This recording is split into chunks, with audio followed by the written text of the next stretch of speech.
afternoon, everyone. And the first item of business today is a debate on motion number 8530 in the name of Siobhan McMahon on behalf of the City of Edinburgh Council Portobello-Park Bill Committee on the preliminary stage of the City of Edinburgh Council Portobello-Park Bill.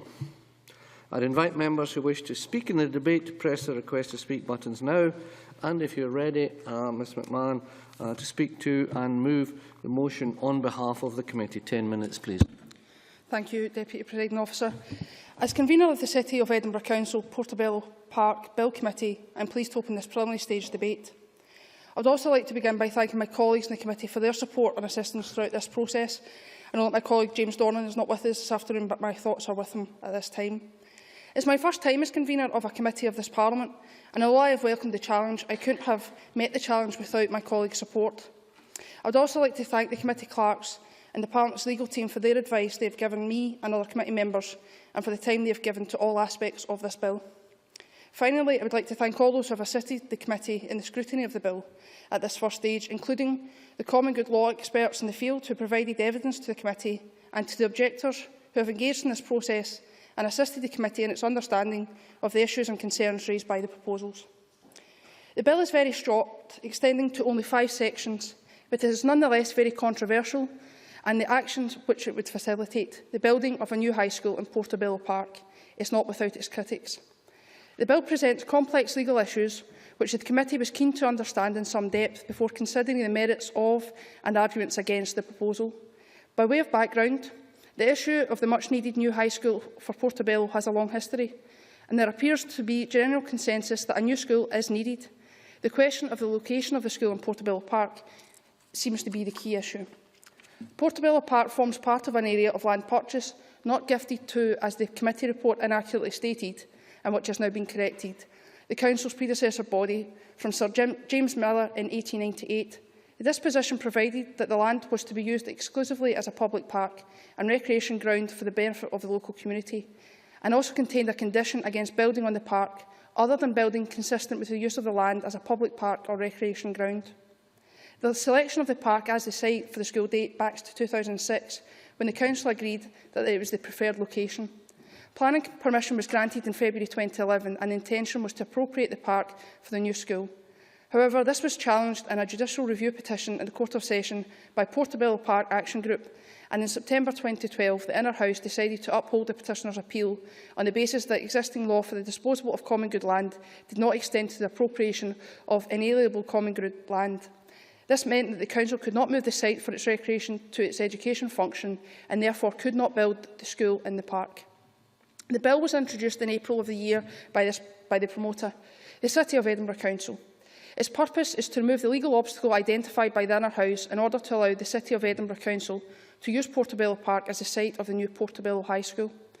In effect, the bill would change the legal status of Portobello Park for inalienable to alienable common good land for the purpose of Part 6 of the Local Government Scotland Act 1973 to allow the Council to appropriate it to the education function and build the school on the park. The bill does not itself authorise the building of the school, which is subject to the local authority planning process. Following its introduction, the bill was subject to a 6-week objection period, during which 66 admissible objections were received. At preliminary stage, the committee had to reject any objection against the bill, which, in the committee's opinion, did not demonstrate that the objector's interest would be clearly adversely affected. In this context, and having considered each objection carefully, we agreed that 7 of the objections did not pass this test and were consequently rejected. If the Parliament agrees to the general principles of the bill and that the bill proceeds as a private bill, the remaining 59 objections will be looked at in more detail by the committee at consideration stage. In considering the general principles of the bill, the committee was sensitive to a number of recurring themes raised by objectors in relation to perceived key implications of the bill if it is enacted. In particular, the committee considered claims that the bill would set a precedent for councils to overturn the general protections afforded to inalienable common good land by using the mechanism of a private bill. While we recognised it would be open to other councils to follow this route if they so choose, any other such bill would have to be considered on their own circumstances and merits. This bill only makes specific application of the law in specific circumstances and does not in itself change the general area of the law. We were therefore satisfied that the precedent argument was not sufficient that the bill not to continue to its next stage. We considered very carefully the evidence provided on the key issue at the core of the bill, the apparent legal anomaly which exists in the Local Government Scotland Act 1973, which allows a council, with the consent of a court, to dispose of inalienable common good land to a third party, which does not allow a council to use land for a different purpose by appropriating it for another of its functions. One of the alternative legal approaches considered by the promoter, and what was highlighted by some objectors as the mechanism which should be pursued, was a change in the general law to address this apparent legal anomaly. A public bill, it was argued, would not only address the legal anomaly highlighted in this case, but would also have general application throughout Scotland. To ascertain whether there was any plans for a public bill or other Scottish Government action in relation to the matter, the committee contacted the Scottish Government. We were advised by the Minister for Local Government and Planning that the Government had not reached any decision on the matter, although it was consulting on its forthcoming Community Empowerment Bill, which is intended to include provisions on the management and disposal of common good land. The committee noted that any potential Scottish Government legislation in this connection was likely to be some time off. While the committee is aware that it is not part of its specific role, we agreed that we would draw the attention of the Parliament and the Scottish Government to the suggestions that a change in the general law might also be appropriate, regardless of the outcome of the consideration of this particular bill. The committee also examined the other alternative legal approaches which the promoter had considered as options to achieve the same end. These included appealing the Inner House's decision to the Supreme Court, reviewing the status of the park to establish whether it might be categorised as alienable common good land or not part of the common good, disposing of the park under Section 75(2) of the 1973 Act, applying to the court seeking authority to appropriate the park under Section 75(2) of the 1973 Act, and petitioning the Court of Session under the Nobel Officium, which is in essence providing a legal remedy where one is otherwise unavailable. The promoter argued that none of the alternatives would be as quick or as cost-effective as promoting a private bill.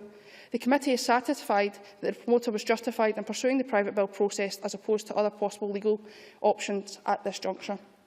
There was also some dispute between the promoter and some objectors as to what effect the bill would have on the longer-term status of the park. The promoter argued that the inalienable status would be removed only for as long as it was appropriated for an education purpose, but other evidence argued otherwise.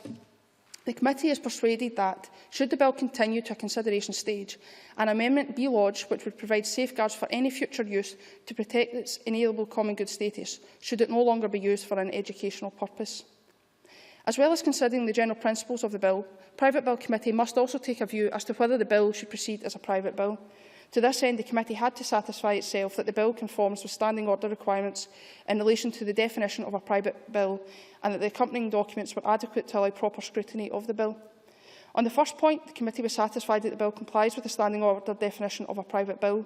We were also satisfied that the bill confers on the promoter's powers in excess of the general law, in this case the 1973 Act. On the second point, the committee was required to consider each of the accompanying documents. In this context, the promoter's memorandum, explanatory notes and the promoter statement lodged by the promoter, and taking a view as to whether these documents were fit for purpose. For example, we considered whether the explanatory note summarised with each provision of the bill does and provided other information to explain the effect of the bill, and whether the promoter's statement detailed the arguments made, the arrangements made by the promoter regarding matters such as notification, advertising and distribution of the bill and accompanying documents. The committee was of the view that overall the accompanying documents were adequate to allow for scrutiny of the bill. Overall, we have considered carefully the arguments for and against the bill. On balance, we are persuaded by the general principles of the bill. If the Parliament agrees, we will examine the objections in greater detail at consideration stage. I move that the general principles of the City of Edinburgh Council Portobello-Park Bill be agreed to and that the bill should proceed as a private bill. Many thanks. And I now call on Derek Mackay. Minister, 7 minutes, please. Thank you very much, Presiding Officer. Can I begin by welcoming Cameron Buchanan to his place as the opposition spokesperson for the Conservatives in the portfolio of local government and planning, my first opportunity to do so since he entered membership of the Parliament. Presiding Officer, can I say that we are very aware of the importance of this issue to the Portobello community. This bill represents a critical step in the process of allowing the City of Edinburgh Council to consider all the possible options and to secure the best possible site and outcome for the provision of this new school. I can also formally record my thanks for the work of the committee and its convener and all the various contributors which have allowed us to reach this point in the debate. Having heard and considered all the evidence appropriate to the debate, it would be fair to say that the history and the treatment of common good land is both long and incredibly complex. So I very much commend the efforts of the committee and the expert witnesses in seeking to bring this matter to a clear and satisfactory resolution. The City of Edinburgh Council has long since identified the need to replace the existing Portobello High School building as long ago as in 2006, announcing its intention to build a new school in Portobello-Park, its preferred site. I will not go over the history and the legal challenges which have resulted in the need for this private bill, but needless to say, I am pleased that we are now approaching the point where it will be possible for the Council to deliver this key project, and from a position which ensures the fullest possible consideration with regard to delivering the best outcome for the Portobello community as a whole. The bill itself has no direct impact of Scottish Government or on Scottish Government policy, and the Government does not have a view on the merits of the proposed site. That is entirely for the Council to decide. However, we recognise there is widespread agreement that the existing Portobello High School is no longer fit for purpose, and believe that the Council should be able to achieve what it has identified as its best option. The bill will enable that to happen and so help the Council meet its responsibility to provide a positive learning environment for young people in the east of Edinburgh. Whether through local delivery options or broader policy objectives, both central and local government partners have a responsibility to ensure Scotland's young people, our country's future, are given the best possible opportunity to fulfil and maximise their potential. This bill demonstrates how effective partnership between local government, the Parliament and government can facilitate both healthy debate as well as solutions to help meet local needs. More broadly, it is worth highlighting that government is content that the bill will have no direct consequences for common good assets elsewhere in Scotland. It is deliberately narrow in its focus, delivering a local outcome to a local challenge. The Government fully recognises the special place that the common good plays in the life of the nation and many local communities, and this bill in no way erodes that. I hope members will forgive me for straying slightly from the specifics of this bill for just a moment, but the point is important. In recognition of that special place that common goods hold, our consultation on the Community Empowerment Scotland Bill includes draft provisions that will increase the transparency about the existence, disposal and use of common good assets. The Community Empowerment Scotland Bill will also increase community involvement in decisions taken about those assets. In the context of today's debate, I am sure members will agree that this represents a welcome development, evidencing this Government's commitment not just to listen to local communities, but to enable them to act in delivering local solutions to local needs, reflecting the objective of this bill in respect of Portobello High School. Linked to this, I have noted the committee's comments with regard to the consultation process which took place on the proposals for the new high school, and respectfully suggest that there are almost certainly lessons learned here that can be carried over into future community empowerment-related activities, as something I will reflect further upon.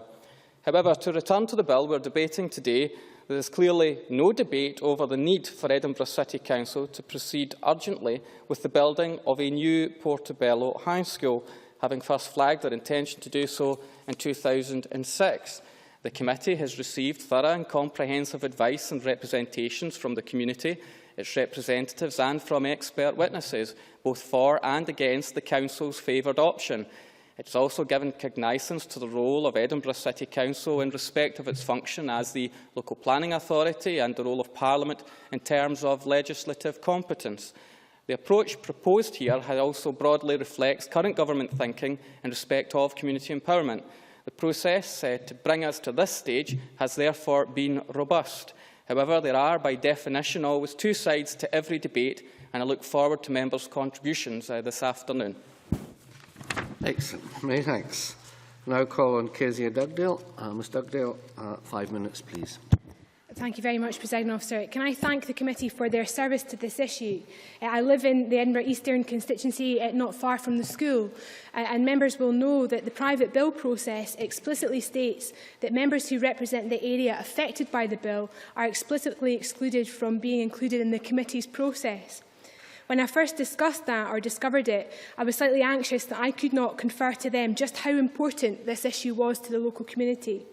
But they have done this Parliament proud, producing a comprehensive yet fair report which contains criticism of the process, yes, in places, but ultimately accepts and recommends that this Parliament support the need for the Act. The committee have served with the utmost diligence and indeed professionalism and deserve credit for that. Given that I am opening and closing the debate for Labour benches, I intend to outline in my opening the urgent need for a new school. In closing, I will seek to address the arguments against the school on the park with the facts. First of all, Presiding Officer, can I welcome all the people in the gallery who have found the time to attend today. Big in their number, they represent a tiny fraction of the people who have been actively engaged in the issue for years. Can I in particular welcome my colleague Councillor Maureen Child and welcome all the work she has done on this issue for years, considering the issues, working with the Council, but ultimately working alongside, shoulder to shoulder, with the community who have been waiting for this school for far too long.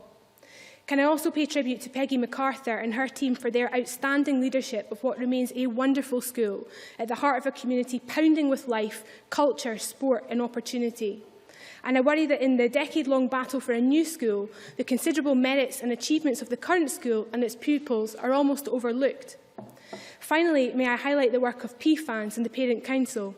PFANS, or Portobello for a New School, are a group of people dedicated to a new school.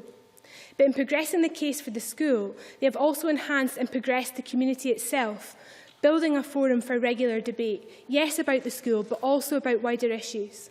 There's a Facebook page with nearly 2,600 members, a sizable chunk of the whole community online and engaged in the issues about the school's future, about the community, about the potential of what they can achieve when they come together and work for the common good of the community that they care so passionately about. So why do they care so much, Presiding Officer? Well, it's been 2,596 days since the plans to build a new Portobello High School were approved by the Council. 2,596 days. Children in the feeder primary schools were asked to give the design and the architects their vision for a new school when they were in primary 2. Those very pupils are now in their 4th year at high school. One of those pupils is Jessie. She was in primary 2 at Tower Bank Primary School when it was first promised. She will likely sit both the new national qualifications and her hires in the current building. I asked Jessie to show me round the school, which she did so brilliantly.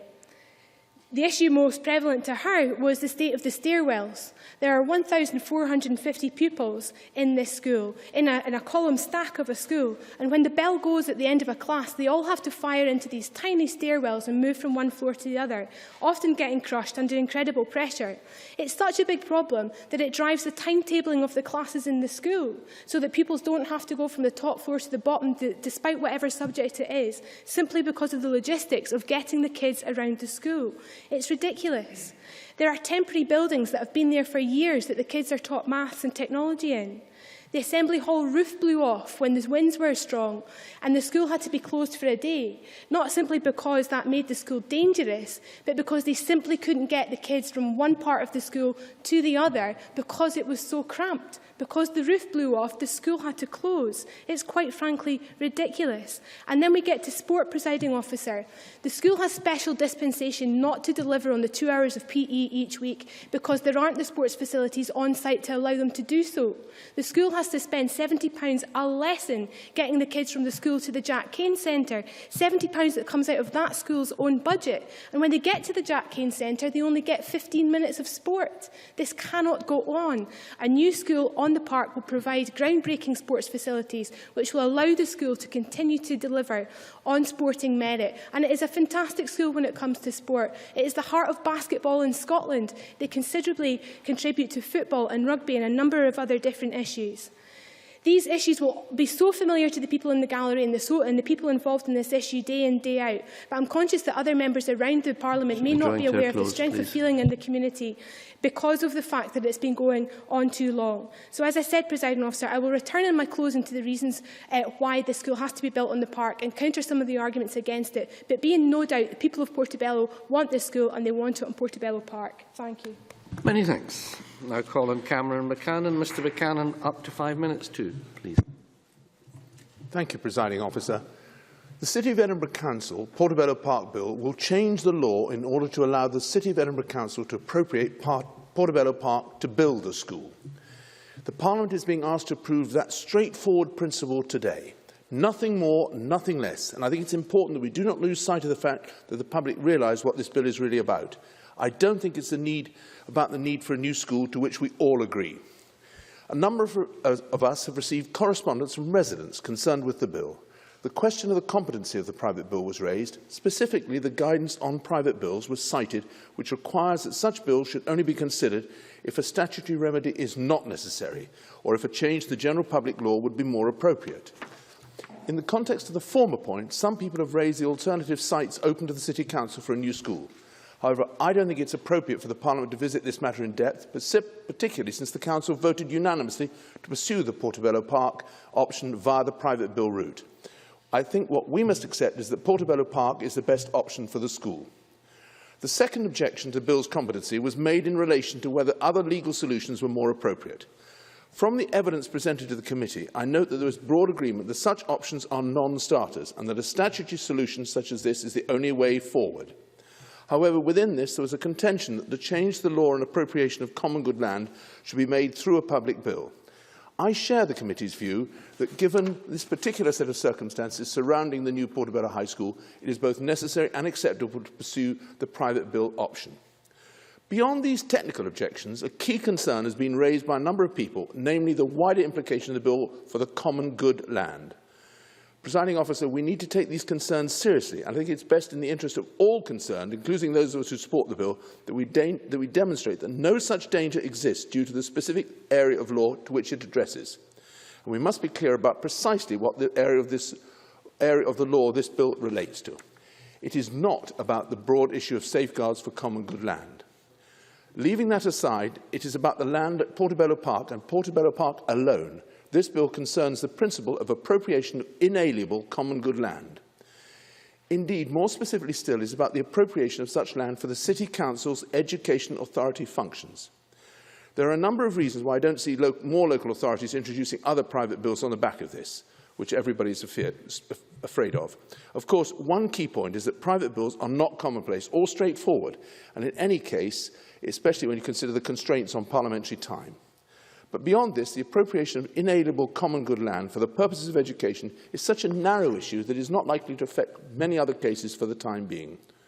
Whether this type of case may be more common in the future with school building programmes has been raised in evidence. In this context, I agree with the committee's conclusion that this bill is so narrowly focused on the issue of school on the Portobello Park that it is difficult to see how it could lead to some sort of broader presumption in favour of appropriation. Indeed, I think the broader effect of the bill, if there is any at all, will be that the issue around appropriation will be properly debated and discussed, and a mechanism for adjudicating similar disputes will be adopted for the future, and this can be no bad thing. In effect, here we are discussing a legal anomaly. Local authorities cannot appropriate inalienable common good land, but it can dispose of it with the permission of the courts. It became an issue following the local government reorganisation in 1996.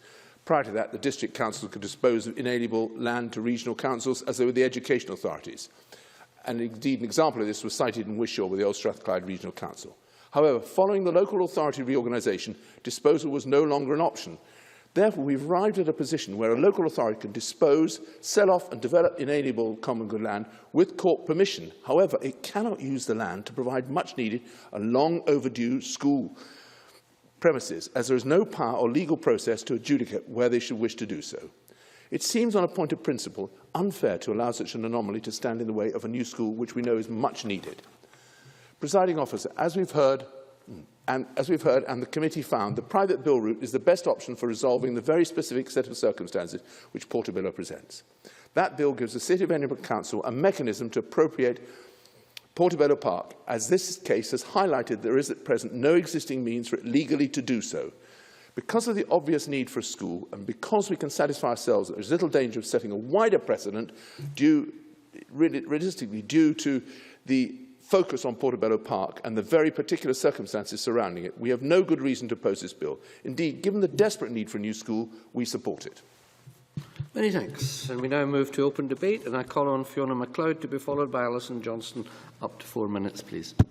Thank you, Presiding Officer. And as a serial member of private bill committees, I think it's appropriate that I thank my committee members, especially my convener, the clerks and the legal team that provided us with advice, because this private bill for me has been perhaps the most complicated I've done yet legally, but also the deluge of emails that we've received from the public has meant that we've had in our quasi-judicial role to walk a very fine line about how we respond to these, and it's been very helpful to have our convener supporting us and leading us in that. In my 4 minutes, Presiding Officer, I would like to look at 3 areas of the bill and of our committee's report. I'd like to look at the fact the alternatives to a private bill, to precedent that may be set by this private bill, and, if I have the time, to the consultation process that was undertaken.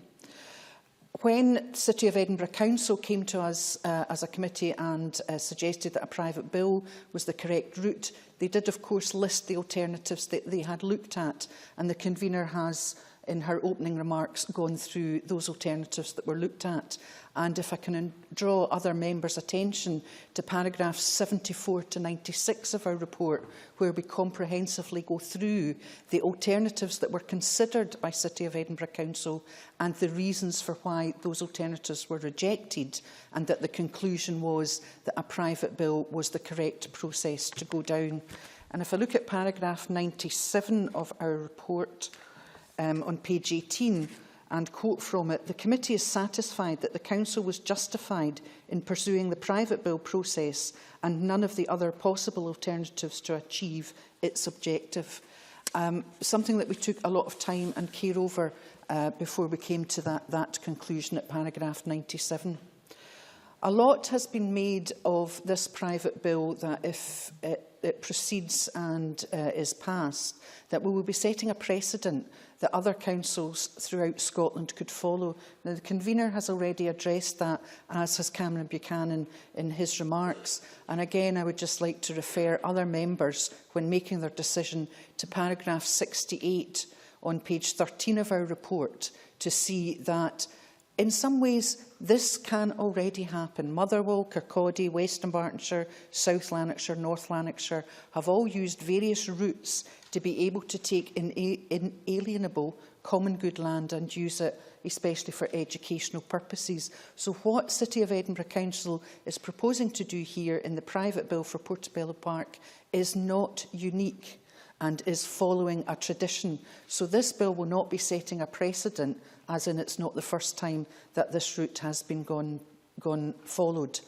And finally, if I could refer to the consultation process that the City of Edinburgh Council went through.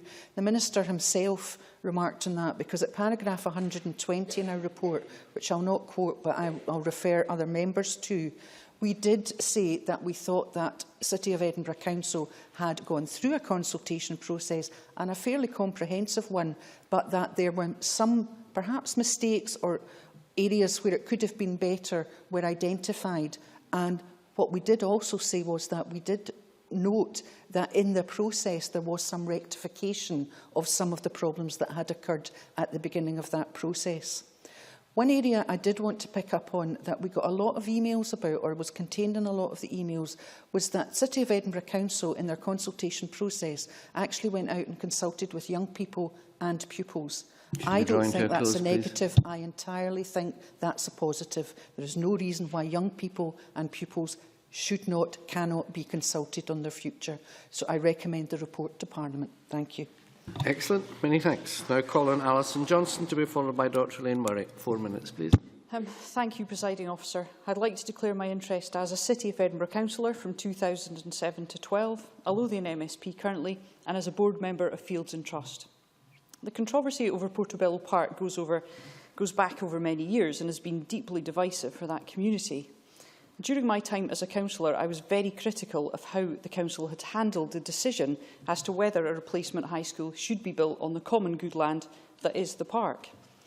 I visited the school during my time on the council and shared with parents and young people the real desire to replace the 1960s Portobello High School, which was poorly designed in the first place, has not stood the test of time, and nor has it been adequately maintained.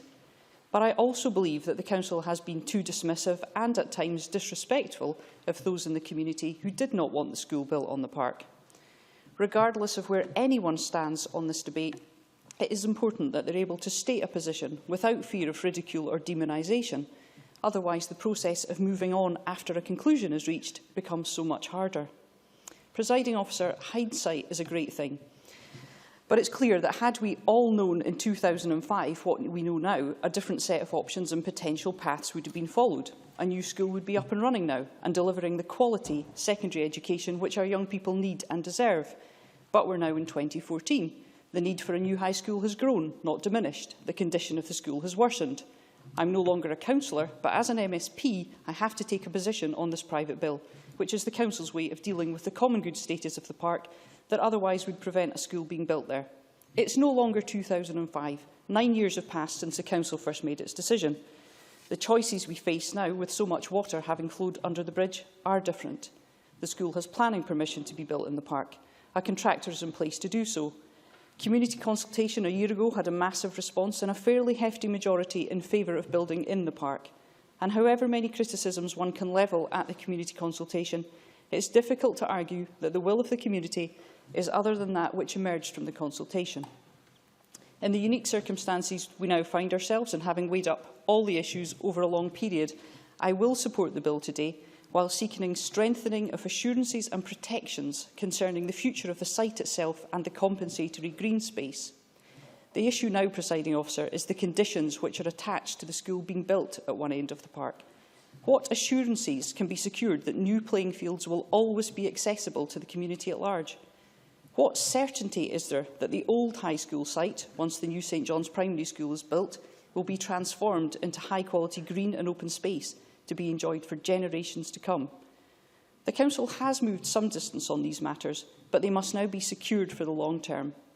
And more generally, I want to be sure that even with a school in place, the land on which the school sits remains common good land, and crucially, that the decision made by MSPs in this case does not establish a precedent for other common good land in Scotland. I'd lodged an amendment to today's motion to see if Parliament would be prepared to take a view at this stage on some of these concerns. But while it's not been selected for debate, I welcome the committee's recommendation that the bill should be amended to strengthen protection of the site's common good status, and I urge committee members to pursue the issues raised as the bill moves forward. High-quality schooling is essential to the future success of this and any city, but so is an appreciation of the need to preserve and enhance Edinburgh's green recreational spaces. There is an opportunity here to build a positive future in both regards, and I trust that in time this city village regains all of the cohesion which makes it such a special part of the city. Thank you. Thank you.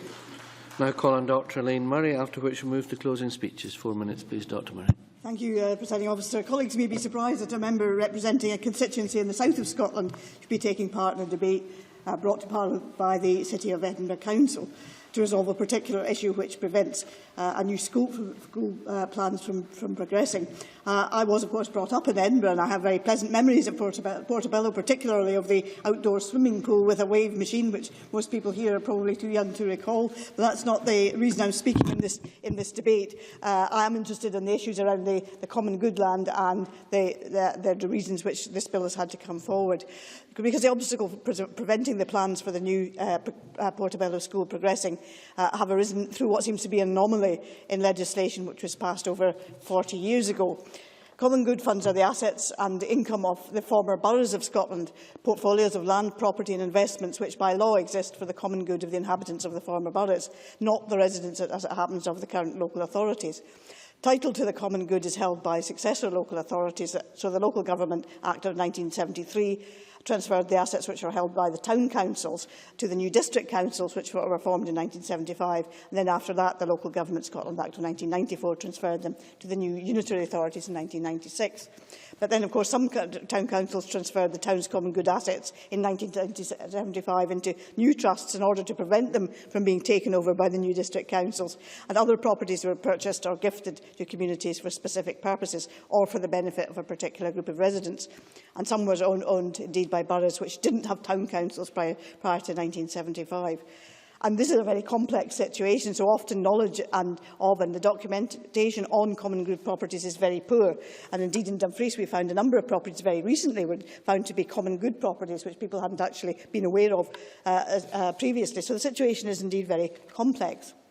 Portobello-Park itself was part of an area of land purchased by the council in 1898. That was actually 2 years after Portobello, which had been a borough in its own right, was incorporated into Edinburgh by an Act of Parliament. So they're probably common good properties owned by Edinburgh rather than Portobello itself. But it was, as we've heard, it was sold on specific conditions, which has resulted in it having inalienable common good status. The 1973 Local Government Act enabled inalienable common good land to be disposed of with the consent of the Court of Session or a sheriff. And it enables also the court to impose conditions that other land should be substituted for the land which is lost. But, however, as we've already heard, inalienable common good land may not be appropriated, that is, used for alternative use by the council. Although it can actually be sold off, it can't be used for alternative uses by the same council. That wasn't, as we heard from Campbell Buchanan's contribution, a problem before 1996, because education was the responsibility of the regional council, and it would have been a disposal to the regional council. However, with unitary authorities, the council is no longer able to do that. So this bill, as we've heard, seeks to address that anomaly, that the inalienable common good land can be disposed of but not appropriated by the local authority for another purpose in this particular situation, in the case of this particular asset and this particular council. But in my mind, there is no doubt that education, particularly, and I'm sure this will be the truth, that the proposed school will be a community school, is obviously a purpose which is of benefit to the community. This bill doesn't circumvent the planning process in any way. I think there's still an issue about whether the 1973 Act actually needs amendment, because we could have a whole load of other bills of a similar type coming along unless we look at the principle and the problem with the 1973 Act. And it'll be interesting to see whether the Community Empowerment Bill does actually contain a proposal to do that. And Andy Whiteman and James Penman undertook a review of common good land in 2005, and they actually recommended that we need a new Common Good Fund Scotland Act, because they point out that the Common Good Act of 1491 is still the main act which actually governs the use of common good, obviously amended by all these subsequent bits of legislation. But it may be that we need some sort of consolidation act to look at common good properties altogether. Many, many thanks. We now move to closing speeches, and I call on Derek Mackay. Thank you very much, Presiding Officer. Perhaps I have not called the right person. I thought that might be the case. Forgive me. I should have called Cameron Buchanan. Forgive me, Minister. 4 minutes, please. Thank you, Presiding Officer. I think this debate this afternoon has actually been constructive, and I'll just pick up on a few points made. Elaine Murray raised the issue of whether this bill somehow circumvents the 2012 judgment of the Court of Session. I referred to the important point made by the committee, that is, for the courts to apply and interpret the law and for Parliament to legislate and change it when appropriate to do so. This is one such appropriate occasion. The court judgment highlighted what many of the experts pointed out, including Roy Martin QC, who described the anomaly in his oral evidence to the committee, in that the 1973 Local Government Act allowed for the disposal of land with the consent of the courts, but not for appropriation but for another use, which I referred to in my opening speech. I do not accept the argument of those who seem to believe that when the court finds such an anomaly, it is for Parliament to sit back and blithely accept it. Indeed, as I argued previously, although I don't see many similar cases coming to the fore in the short term, I do think that the principle should be addressed for the sake of consistency in future. I also note the criticism of the process, which is not entirely unfounded. As everybody has said, there were shortcomings in the Council's consultation over the bill. I think it's extremely regrettable that fundamental mistakes were made within the organisation of the consultation. Indeed, I don't think that the previous administration of the City Council has by any means covered itself in glory over this whole affair. Evidence to the committee demonstrated that as far back as 2006, there were indications that the status of the land and the Council's right to appropriate it would be challenged by the courts. Why it wasn't done then, we have no idea. Given the inevitability of that court challenge, for the Council to have then proceeded with the planning and delivery process solely on the basis of legal advice, regardless of how the expert, meant that the project was always going to be a hostage to fortune. The land status and the Council's rights in that regard should have been established definitely long before the 2012 Court of Session judgment. There was also some discussion about the effects of this contentious issue on Portobello community.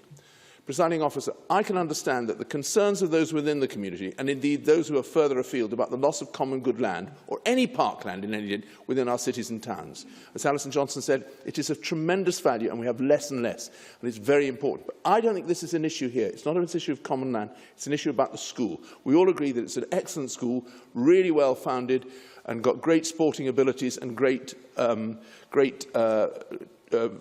great future. However, it needs a new school.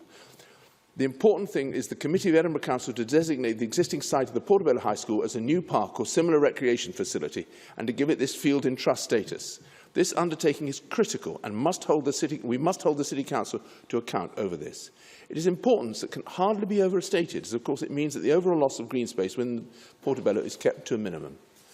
Many have talked about the reason we're here today, considering Portobello-Park as a standalone case and in not delaying for a general review of the legislation in the area of alienable common good land. It is because of the desperate need and urgent need for a new school building in Portobello and the fact that we cannot delay this project any longer. Portobello's High School is a good school, staff and pupils work hard and should be proud of the reputation they have within the city.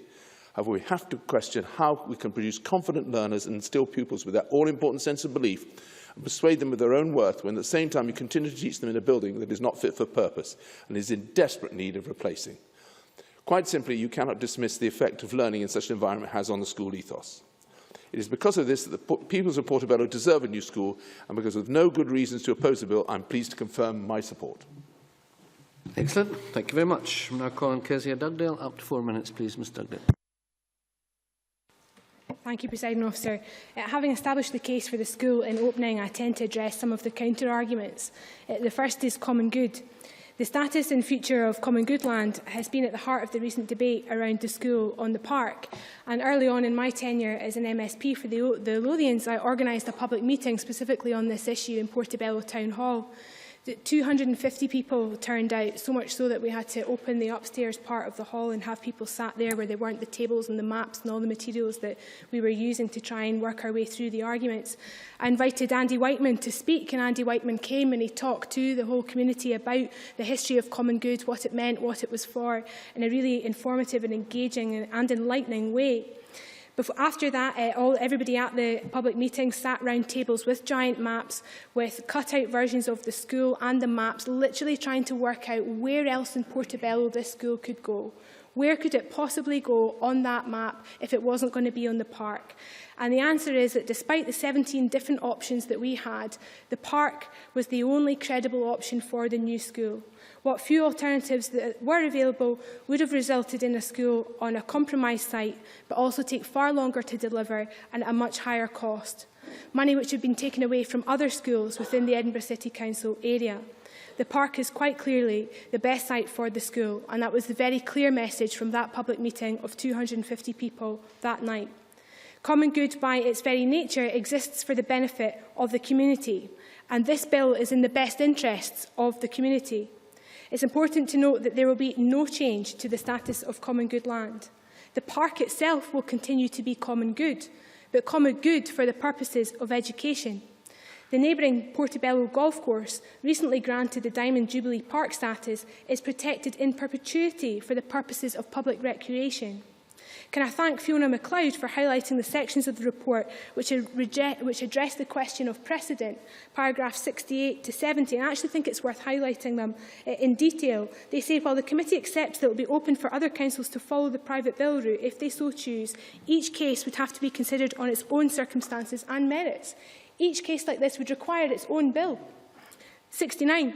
The committee is also of the view that, in narrow legal terms, this private bill by definition cannot set a precedent, as it only makes specific application of law in these defined circumstances and does not in itself change the general area of law. It's so clear from the report, Presiding Officer, that it should allay anybody's concerns. The committee is therefore content that such precedent effect is not closely enough linked to what the bill actually does for it to constitute a valid reason why the bill should not proceed to the next stage. So clear. Can I also thank Alison Johnson for raising the issue of green space? And I recognise that all political parties support the school on the park. However, she was right to highlight the issue of green space. There are 74 hectares of green space in the Portobello area. We will lose 0.4 of a hectare when we build this school. 0.4. That's the facts that PFANs have put down in their briefing paper for today's debate. The new school will also provide 2 full-size pitches for the community, so that the Portobello-Park area can be used as a facility for the community in a way that it's just not currently used. Anybody who drives out towards the A1 or onto the bypass through this site will see that the park is simply not used except by the occasional dog walker. The idea that this is a facility used for sport on a regular basis just doesn't stack up. Presiding Officer, in conclusion, we need to recognise that in many ways this isn't just about Portobello High School. All the pupils in St John's want a new school as well, and what we decide today will impact on their future as well. So in conclusion, Presiding Officer, can I say to you, what greater common good is there than the education of our children? I think the arguments for this bill stack up, and I'm pleased to add my name in support of the bill today. Thank you. Many thanks. I now call on Minister Derek Mackay. 6 minutes, please, Minister. Thank you, Presiding Officer. I will again offer the Government's position on this matter, which is to, as is normally the case with private bills, to maintain a neutral position, and albeit certainly a constructive approach to the bill that we are exploring today. And I think the convener of the committee, Siobhan McMahon, very helpfully covered very comprehensively the views of committee and some of the detail, which shows there is further work to be done in terms of how the bill progresses, taking into account many of the expert views that have been progressed. And there is a wider debate to be had around common good assets, very eloquently put by Dr Elaine Murray. And I thought I could have been accused to be an anorak on common good funds, having been involved since the age of 16. I hear Christine Graham say, no, she's the biggest anorak in Parliament, and she maybe has a point. But there's a wider debate to have in Parliament about common good assets, but that's for another day. This is specifically for the very narrow interests of Portobello High School and the bill that we are faced with, and so we look forward to the ongoing consultation and engagement on the Community Empowerment Scotland Bill, which will give us that opportunity to air some of these issues. Because members are right, this bill is without precedent because of the very narrow focus, as accurately put by Cameron Buchanan, in terms of the bill being sufficiently narrow. And Fiona MacLeod is also right about precedent, and returned to the issue of consultation in terms of how local authorities make choices and engage with people and then take forward that programme. But we believe the process is robust, and there is a journey. People may have changed their position on this over time as circumstances have changed, or as a greater understanding of the opportunities and the options available. And I think Alison Johnson very helpfully put the case about how circumstances have maybe moved on in terms of the condition of the building. And that's where the debate was particularly consensual. There is no disagreement that a new school is required. There is some debate from different sections of the community as to where that site is, but what this bill facilitates is the option to proceed with the Council's preferred choice and option. And for all of those reasons and understanding of the complexities of common good and other factors, Government continues to be constructive to take forward consideration of these items. Members will vote as they please at decision time. We continue to remain neutral whilst recognising all the points that have been made in the debate this afternoon. Thank you. Many thanks. I now call on Alison McInnes to wind up the debate. Up to 8 minutes, please. Thank you very much, Presiding Officer. And let me firstly extend my sympathy to the Deputy Convener of the Committee, and in his absence I rise to close the debate on behalf of the Committee. I too would like to thank the committee clerks and our legal team for their support, and the Convener and my fellow members of the Committee for the conscientious way in which they carried out their work. I repeat the Committee's thanks to all those who made representations to the Committee. In their dealings with the Committee, the objectors and supporters have been courteous and reasonable, and all parties have presented their arguments in a very coherent way. There has certainly been no shortage of reading material for committee members, but let me assure everyone who submitted evidence or objections that we read it all and reflected carefully and at length on the points made. Let me start by commenting briefly on the common good land and this area of law, which can indeed present complexities and uncertainty. From the evidence we received from witnesses with experience in the area, it is often very difficult to establish whether common good land is alienable or inalienable, and might involve consideration of factors such as how a borough came into possession of the land or the use to which it has been put. It was interesting to note the views of one commentator who noted that prior to 1996 the park was the responsibility of the District Council as a recreational asset, while education was a function of Lothian Regional Council. And at that stage, had it been proposed that the land was used for educational purposes, this would have involved a transfer from the district to the Regional Council, as Cameron so rightly explained, following an application, of course, to the court for authorisation. That would have been a disposal in terms of the Local Government Scotland Act 1973. With the introduction of unitary authorities, such a transfer became an appropriation from recreation to education and no longer a disposal, and is therefore not possible in terms of the 1973 Act. The bill seeks to remove the legal obstacle to appropriation which currently prevents the building of the new Portobello High School on Portobello-Park. Let me say it's clear that there is a legal obstacle at the moment, and it's also clear that there's a pressing need for a new school, and Kezia Dugdale spoke very passionately about that in her opening speech. The bill is narrow in its remit, as a private bill should be. It seeks only to allow appropriation of a specific, clearly defined piece of land by another department of the same authority, and only for the purposes of education. Now, I know from many emails we've had this week that many people are not happy with the committee's preliminary conclusions, and indeed challenge our right to have reached those conclusions. Nevertheless, the fact is that after due consideration, the committee has concluded that the bill does conform to the definition of a private bill, and we recommend to Parliament that it proceeds to the next stage. Let me return now to some of the issues raised in the committee's consideration of evidence. The committee is keenly aware of the benefits and value of open space, such as Portobello-Park, in urban areas, and with this in mind, we sought to clarify what measures the Council proposed to compensate for the loss of space. Now, we appreciated that such measures were not in themselves part of the bill, but we did wish to clarify what the status of any such replacement space would be, particularly in view of the potential loss of the inalienable status of the park. And as part of the committee's site visit to the park, we also visited the current high school site to see what area would be covered in the proposed replacement space. We also sought clarification from the promoter as to what safeguards would be put in place in that area. We were reassured by the promoter's commitment to protect the area from a future change of use by giving it Fields in Trust status, which we understand would consist of a legal agreement with the National Playing Fields Association, which dedicates the area in question to public use and recreation and similar uses in perpetuity. We have also urged the Council to consider similar protection for the area of open space that would remain at the park following the proposed construction of the school.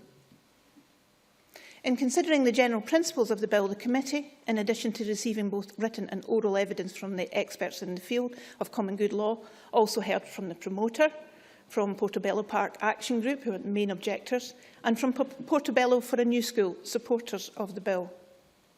As part of the requirements of the private bill process, promoters are obliged to set out in the promoter's memorandum details of the pre-introduction consultation which was carried out regarding the bill's proposal, and other members have talked about that.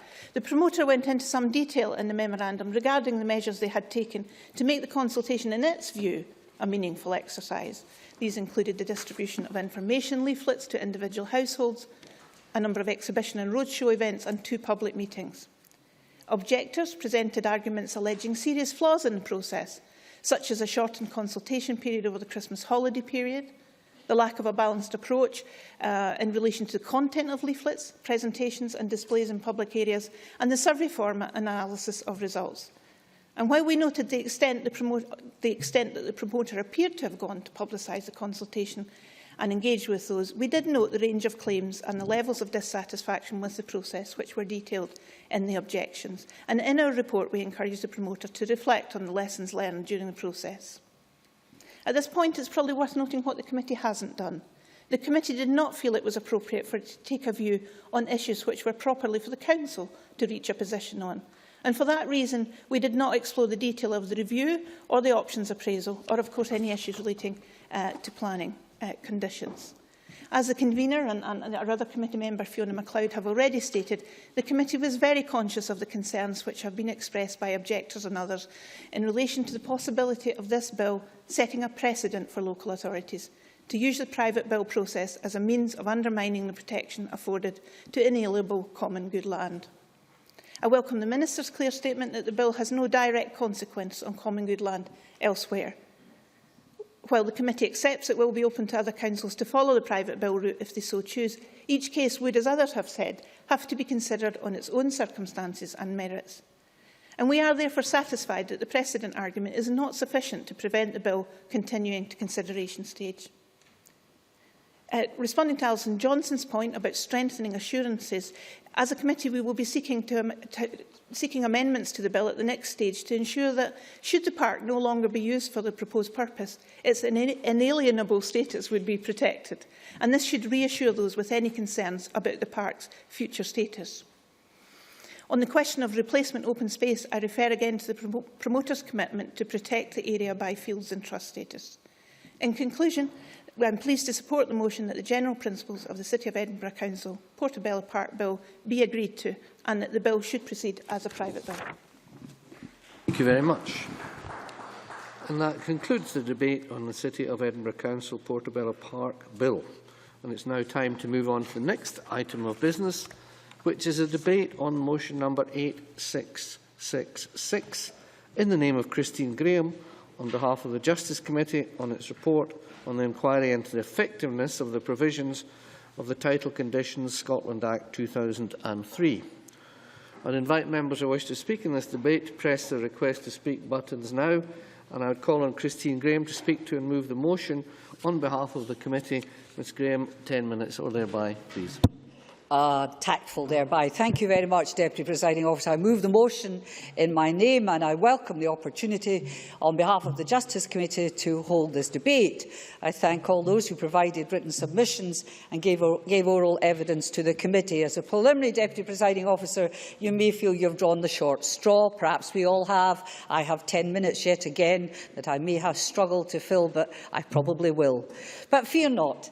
This subject is full of life. Though on the face of it, this looks the driest of dry topics, and my goodness, we've had a few of these in here, but not a bit of it. Though the language is technical and the law is a bit tricky, it is to do with day-to-day problems which cause real distress and angst to people. But first, the tricky bit. There will be a test afterwards. I should say in passing to my colleague Colin Keir, lurking somewhere behind me, though I've sworn to non-disclosure on this, but I'm breaking a promise, his request for an explanation in pictures, regrettably, is not practicable in the chamber. Title conditions, take a deep breath, are legal obligations which appear in the title deeds of land and buildings. These title conditions burden one property for the benefit of another property and survive changes of ownership of the properties concerned. Often they appear in the title deeds of groups of properties, and the owners in question have mutual rights to enforce the conditions against each other.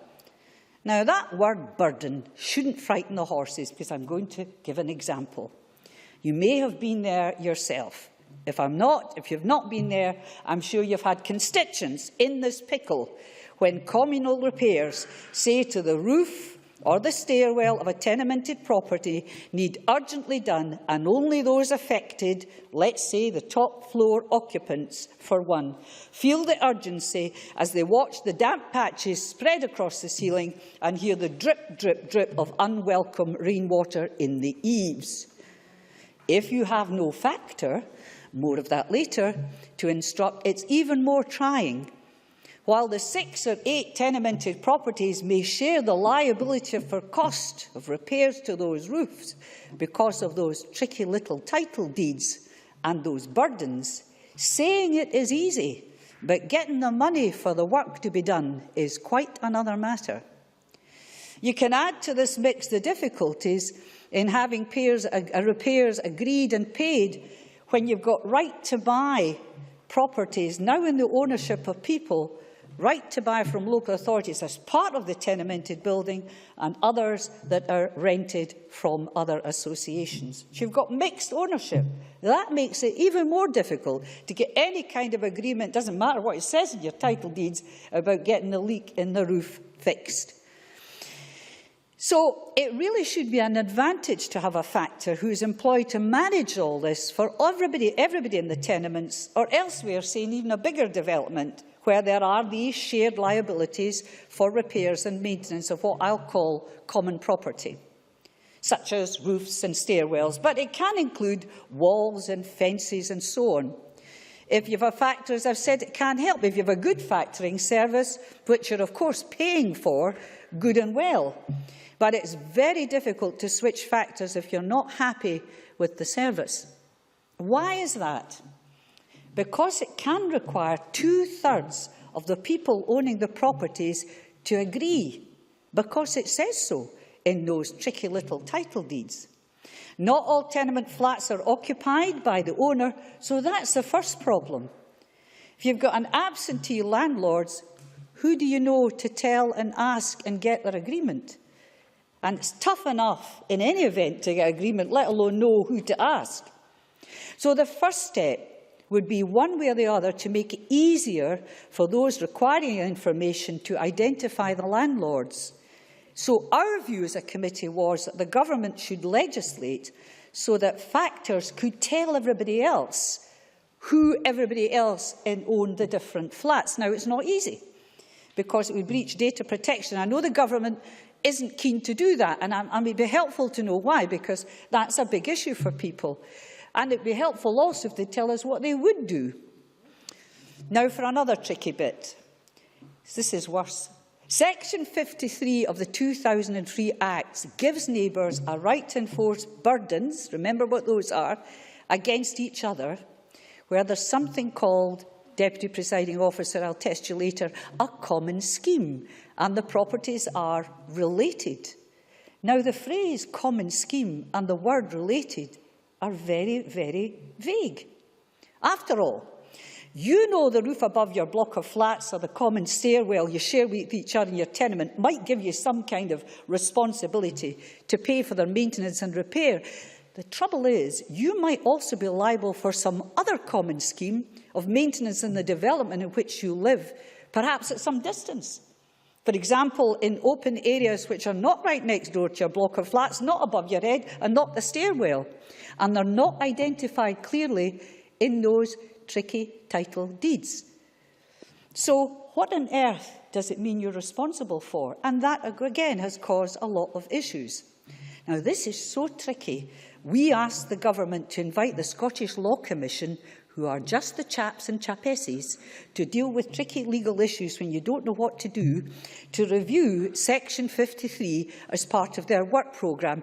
And thankfully, they've accepted that recommendation. So I hope in due course, as the lawyers would say, this becomes so clear that even I, and perhaps Colin Keir, and even maybe John Lamont will understand it. John Lamont. I thank the member for giving me. I think she's doing an admirable job explaining these very complex areas of the law, so I congratulate her for that. But would you not agree with me that part of the problem lies with solicitors reporting to their clients? These are very complex areas of law, and there is an obligation or need for solicitors to explain very clearly to clients what the responsibilities and obligations are that they're undertaking when they buy properties. Ms. Graham, you'd wait until the end of my riveting speech, because I deal with that. Now, I do know this is riveting stuff, as I've said several times. You have to keep saying that, so you'll be sorry to see me sit down. But this is the final street, unless, of course, you're hungry for more, Mr Lamont. And it concerns land maintenance companies, such as Greenbelt Law. I'm not going to malign them. It doesn't just apply to them, but merely as a convenient name that people publicly recognise as a company in this field. And speaking of fields, that is sometimes what residents find lapping around their front door. Instead of the paid-for manicured lawns and well-tended shrubs, they pay to the land maintenance company a fee.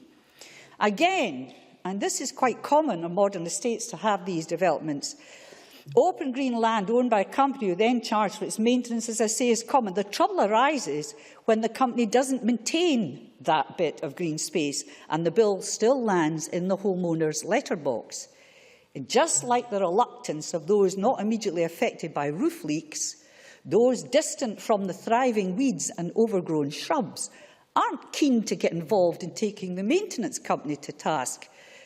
And there are also rules set up, might be in a deed of conditions, binding all the people in a big estate, 60, 100 people, to share such costs.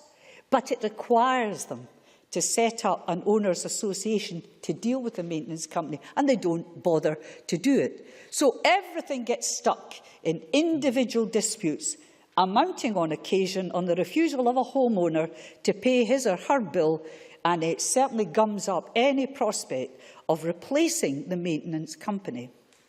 Our recommendation, though we accept, especially in the current stringent climate, and it's a long-term goal, that local authorities take over and see to the maintenance of these green spaces, much in the way as they eventually do the maintenance of roads in such developments.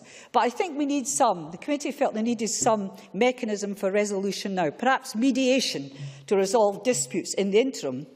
Intriguingly, a word only lawyers and former lawyers would use in this context, land maintenance companies may not be legally entitled to charge, being both the owner of the land and imposing the burden for maintenance, but asking other people to pay for it. Being able to look at the land and walk over it is arguably not a benefit. Now, there was a delightful and slightly mischievous interchange between Professors Rennie and Reid at pages 18 to 20 of our report on whether land maintenance companies can charge at all. And I commend to all with me so far. I could expand, I don't have the time, and hey, I don't want to spoil a good read. But it's a rallying call to some chirpy lawyer out there to bring forward a test case, particularly if they can find the required man or woman of straw who might access legal aid to fight one of the big boys. But finally, Mr Lamont, and here I come to your point, a word in the ear of prospective house purchasers, which I think is already imparted by lawyers. The excitement and drama of purchasing your home, and some of us have been there, should not drown out that legal voice, the voice in your ear from the lawyer, I hope in plain English, telling you about the liabilities for that roof. For instance, you might be liable if you're the top flat for the whole of the roof maintenance, or what that deed of conditions may mean to your monthly bank balance. And it's better to attend to a few loose slates or the leaking gable before you invest in an unnecessary replacement kitchen. So while the law needs overhauled in some areas and tweaked in others, it is also a homeowner's responsibility to ensure the fabric of the house doesn't go neglected for the sake of some more glamorous gadgets. 33 seconds over, not bad. Thank you very much. Not bad. Thanks very much. I now call on Rosanna Cunningham, a Minister, 7 minutes or thereby. Thank you, Presiding Officer. I'm pleased to be responding to the debate today, which I think falls under the heading of post-legislative scrutiny done by the Justice Committee. The work carried out by the committee was, as you might expect, wide-ranging, and one of the main issues was property factors and land maintenance companies. So I want to say something about those, because most members will at some point or other have had to deal with cases involving one or the other, if not both of these subjects at some point in their career.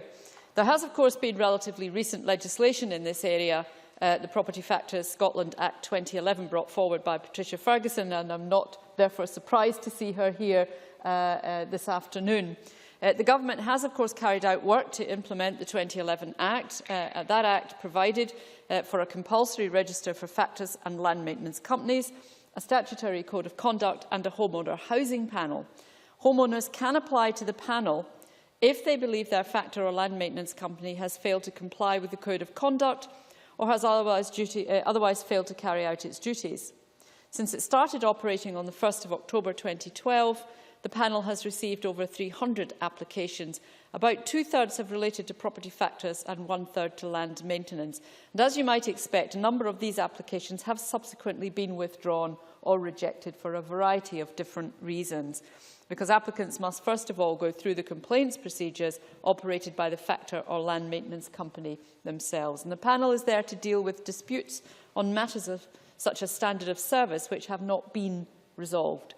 The panel has now heard around 20 cases, and decisions are published on the panel's own website. The 2011 Act did not deal with all of the issues in property factors and land maintenance companies, and in particular, it didn't make any changes on the switching or dismissal and replacement of factors or land maintenance companies. And this is one of the key points which the committee considered. On the dismissal and replacement of factors, there are existing provisions in the 2003 Act. In new housing developments, the developer often appoints a factor through a manager burden. Manager burdens are time-limited, with the normal period being 3 years, and once the initial period has expired, owners can appoint a different factor. This is either done by simple majority or through provision laid down in title deeds. And once the manager burden has expired, a two-thirds majority can always dismiss and replace a factor, regardless of what the title deeds say.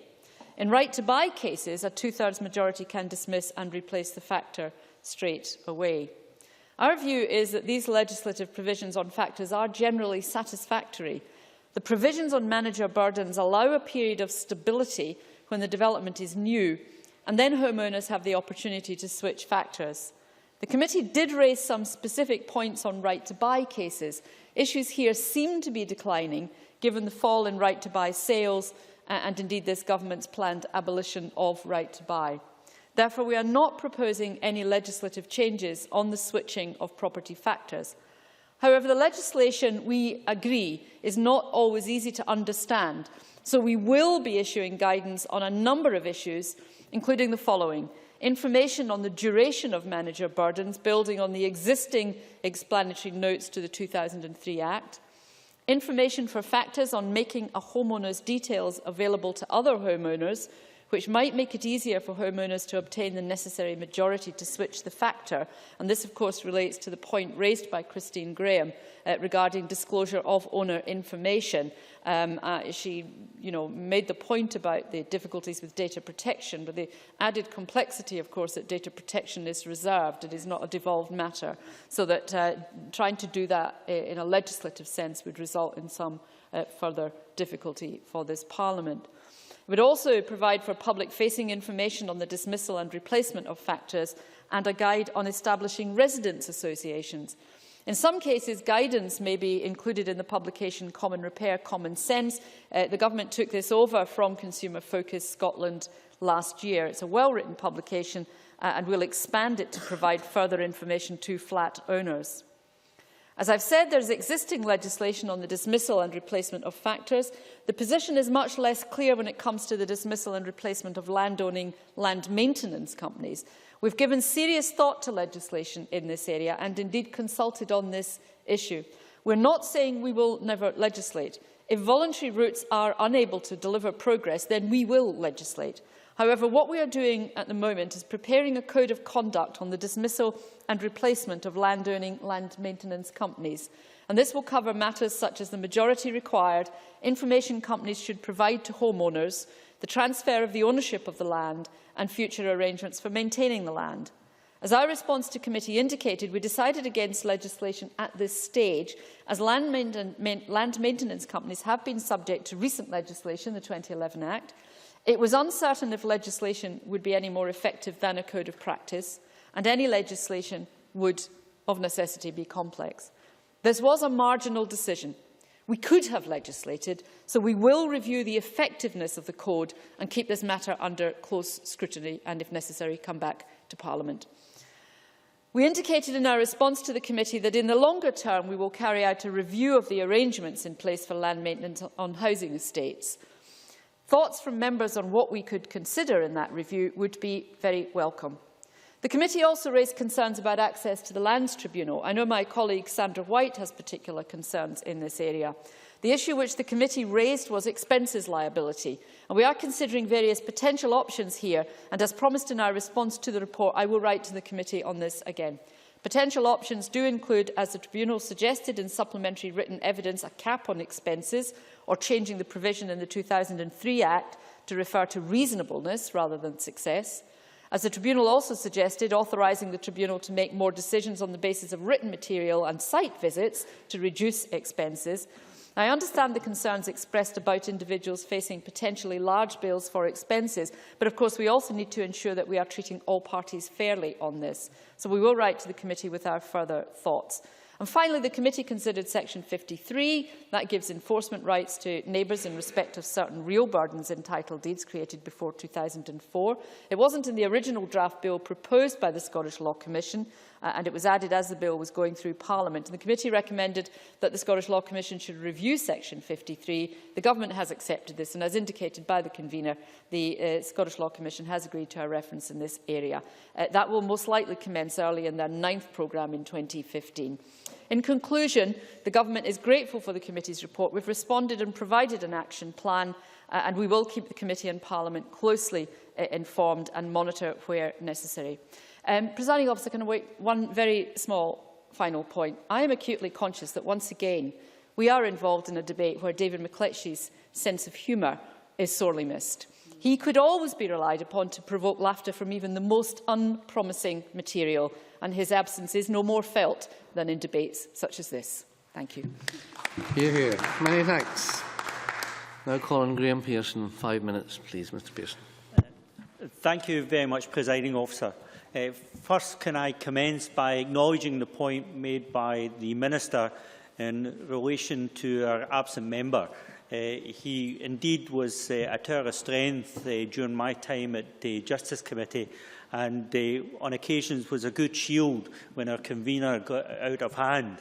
Our convener mentioned that this was a dry topic, and my experience of the Justice Committee was that we visited many a dry topic over the 2 years that I was a member, and there was no doubt that in receiving the paperwork in connection with this topic, I hadn't looked forward to an exciting time.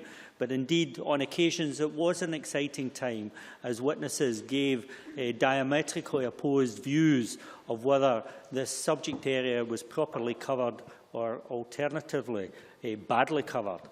It wasn't the first time that the convener led me astray in these matters and got me involved in complex issues which were very difficult to deal with, but nevertheless I feel a better person for having gone through the experience, and no doubt will be able to cope with such challenges much better in the future. I should begin by thanking the committee clerks and those who came to give evidence to the committee to enlighten us in relation to the challenges faced here, and also those officials who supported the work of the committee. The Title Conditions Scotland Act 2003 was a key part of the Parliament's reform agenda to land ownership in Scotland, alongside other elements including the abolition of Feudal Tenure Scotland Act 2000 and the Tenement Scotland Act 2004. The Title Conditions Act updated the law in relation to obligations, title conditions, as they appear in title deeds which passed ownership to land and buildings. As well as binding original buyers, title conditions bound also future buyers, thus creating perpetual obligation which runs with the land. And there was the nub of many of the issues which caused conflict as we listened to witnesses who either seemed ignorant of the fact that these obligations passed to them, or much preferred the notion that these obligations never existed in the first place. The inquiry into the Title Conditions Act had 4 main elements, and we sought views on whether it created a barrier to switching property factors, it offered sufficient recourse to those dissatisfied with services of landowning maintenance companies, and it sought examples of experience of options available under the Act to vary or remove existing rule burdens, and considered the practical operation of Section 53, as we've heard earlier in this debate. Our recommendations were many and covered a whole host of elements of our debate, and I don't seek to begin to repeat much of what has already been said in this regard. What did become apparent, however, was as much as the factors issue as outlined by our convener caused concern, particularly within tenemental property, a great deal of emotion and heat was created once we came to the notion of discussing those who were involved in land management companies and the impact of the work those companies had on estates and new housing partnerships. A number of elements came in terms of that conflict. One was about the very nature of the contract which was deemed to exist between those who occupied homes and the companies which provided services within the area, including services to green spaces, but equally the ability of tenants or homeowners to vary the relationship that they might have with those who would provide the services. And I suppose it would be fair to say there was also a quandary about whether or not the services provided were provided at a rate which was deemed to be economically viable and quality and service delivery. There was no way of resolving that satisfactorily within the debate of the committee. But I do think that the recommendations as outlined by our convener and responded to by the Minister thus far offers a way forward in a very difficult set of circumstances, and I look forward to colleagues contributing to the very elements of that debate. Thank you very much, Presiding Officer. Many thanks. And I now call on John Lamont, equally with 5 minutes. Thank you, Deputy Presiding Officer. I welcome this opportunity to speak in this afternoon's debate on the Justice Committee's inquiry into the effectiveness of the Title Conditions Act. I was a substitute member of the committee at the time it conducted its inquiry, and the written and oral evidence we received was informative and very useful in terms of understanding the issues in hand. During my time as an MSP, I've been contacted by many constituents who have concerns about the operation of property factors, and in particular the mechanisms surrounding so-called land-owning maintenance companies. These companies are given ownership of common property in new housing developments such as parks, open spaces and play areas, with the burden attached to maintain that land in exchange for a fee. The committee found that there were issues surrounding the dismissal of land-owning maintenance companies, particularly where residents were unhappy with the level of service that was being provided. On this, I welcome the Government's response that it will prepare a code of practice, and perhaps during the course of the debate the Minister could outline the proposed timetable for this work to prepare the code. While the inquiry focused on the provisions dealing with property factors, the report very much touched on issues relevant to local government.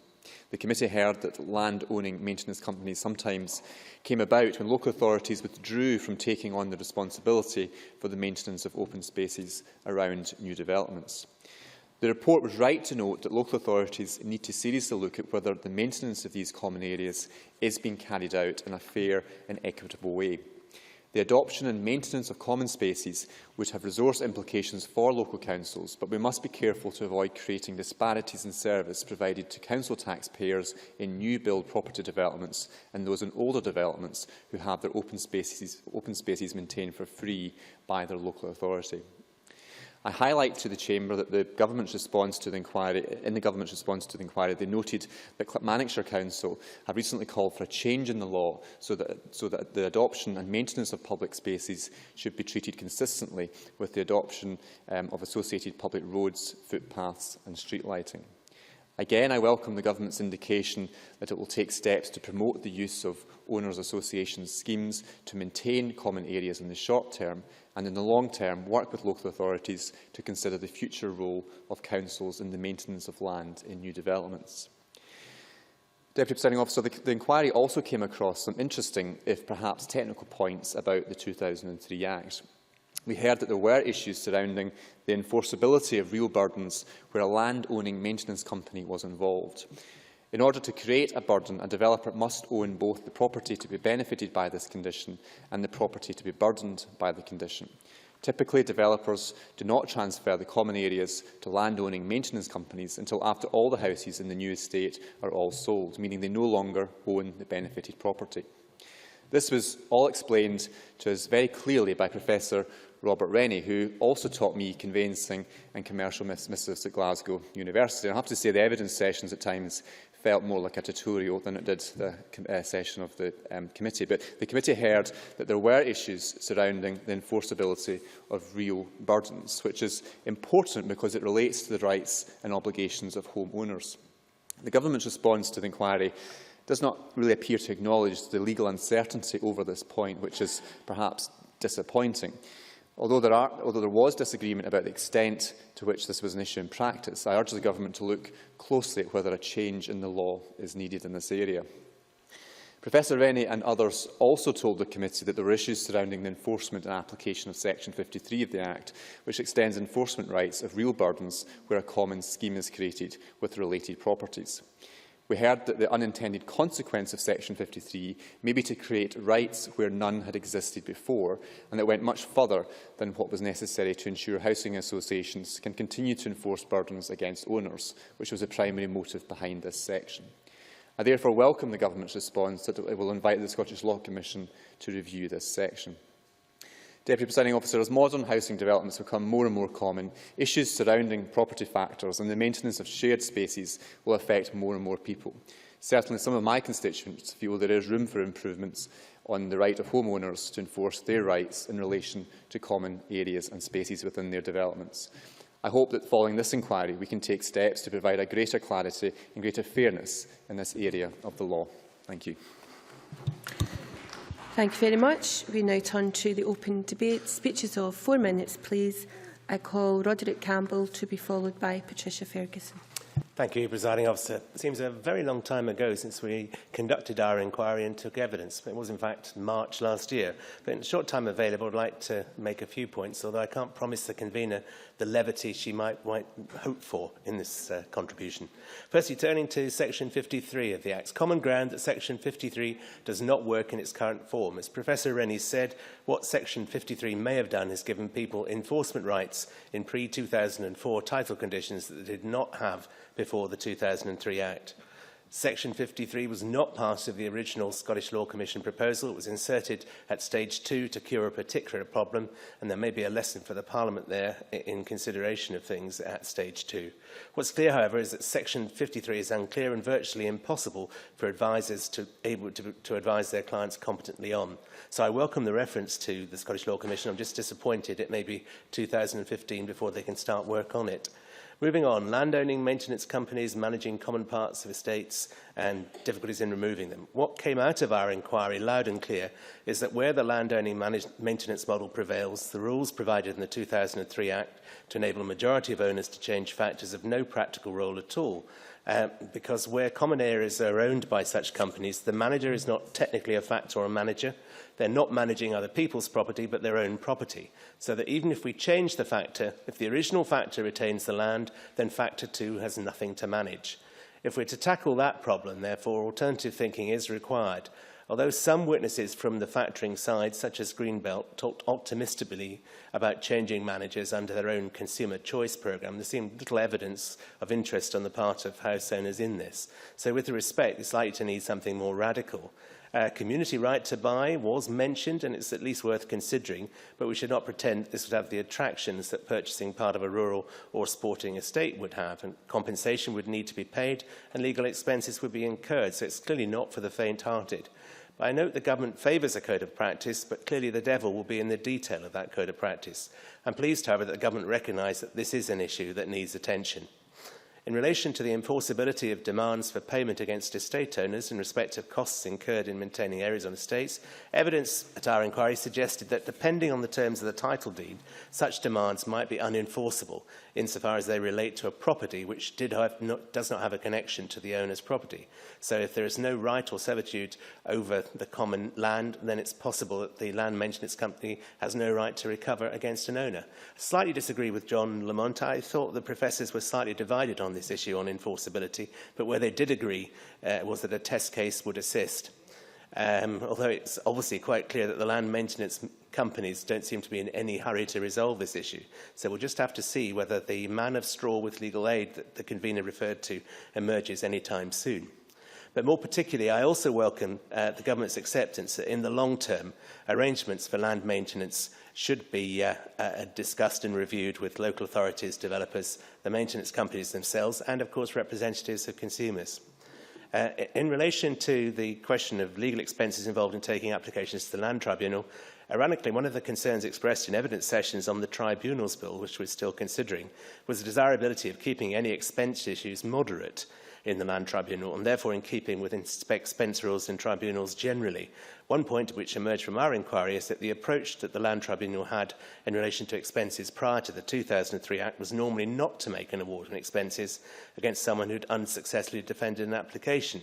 And this was, of course, curtailed by the terms of Section 110, I think, of the 2003 Act.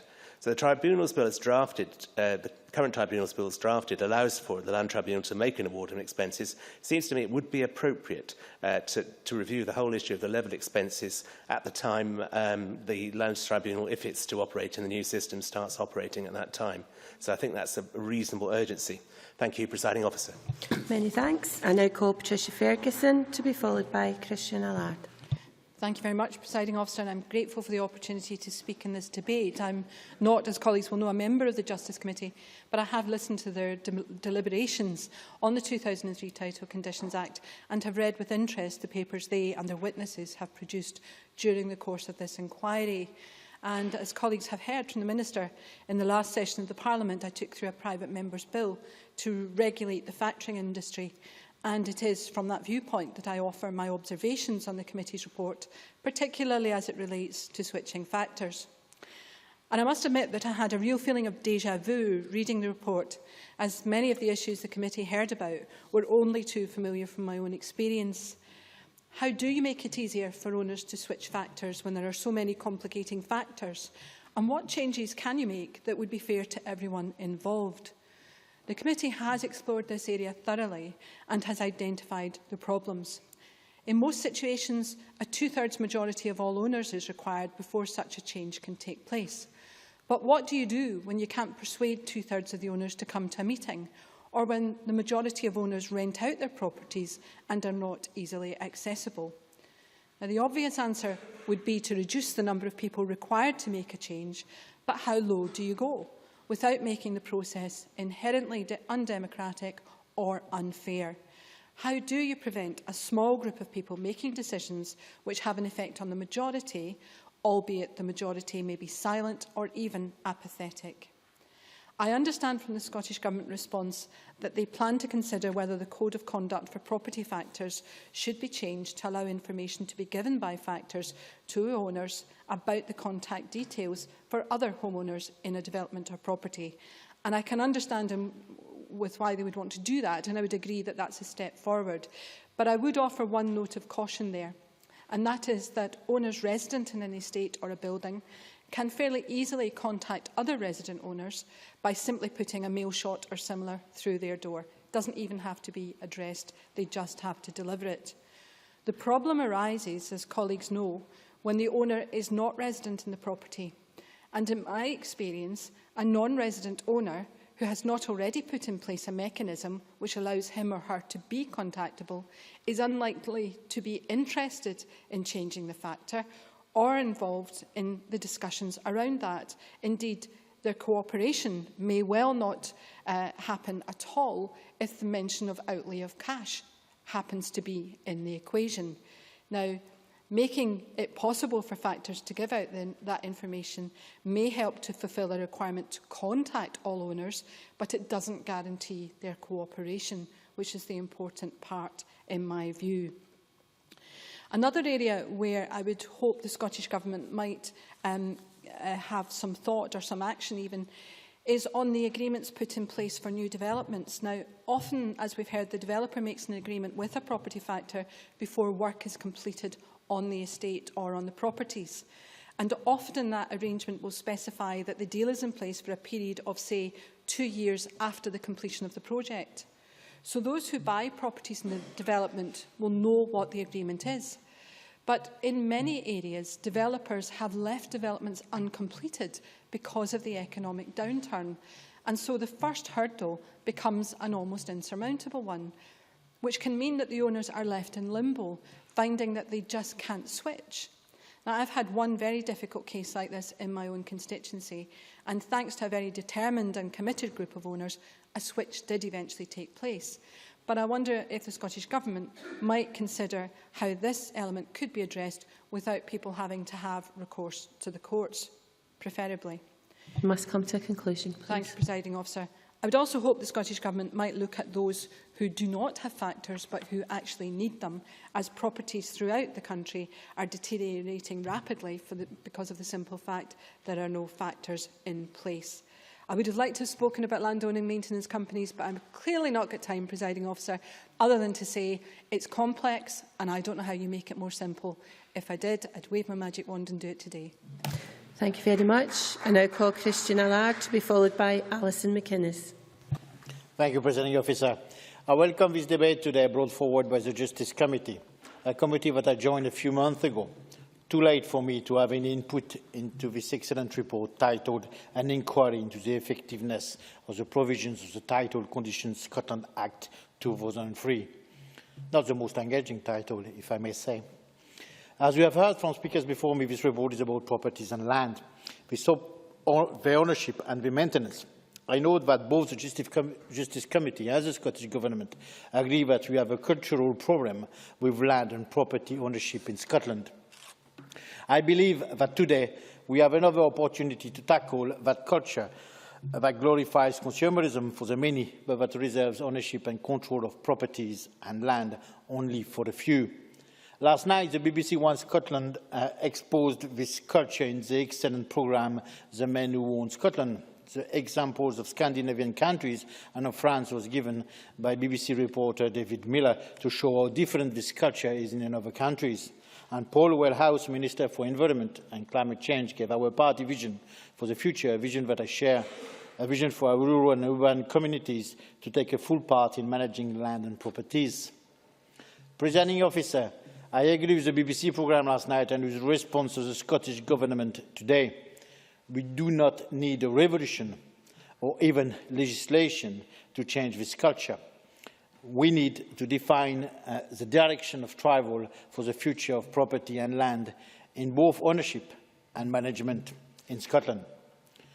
Doing nothing is not an option, as the report said. A strong code of practice is a start for our communities' need to gain control to the management of land and properties, management that they are paying for.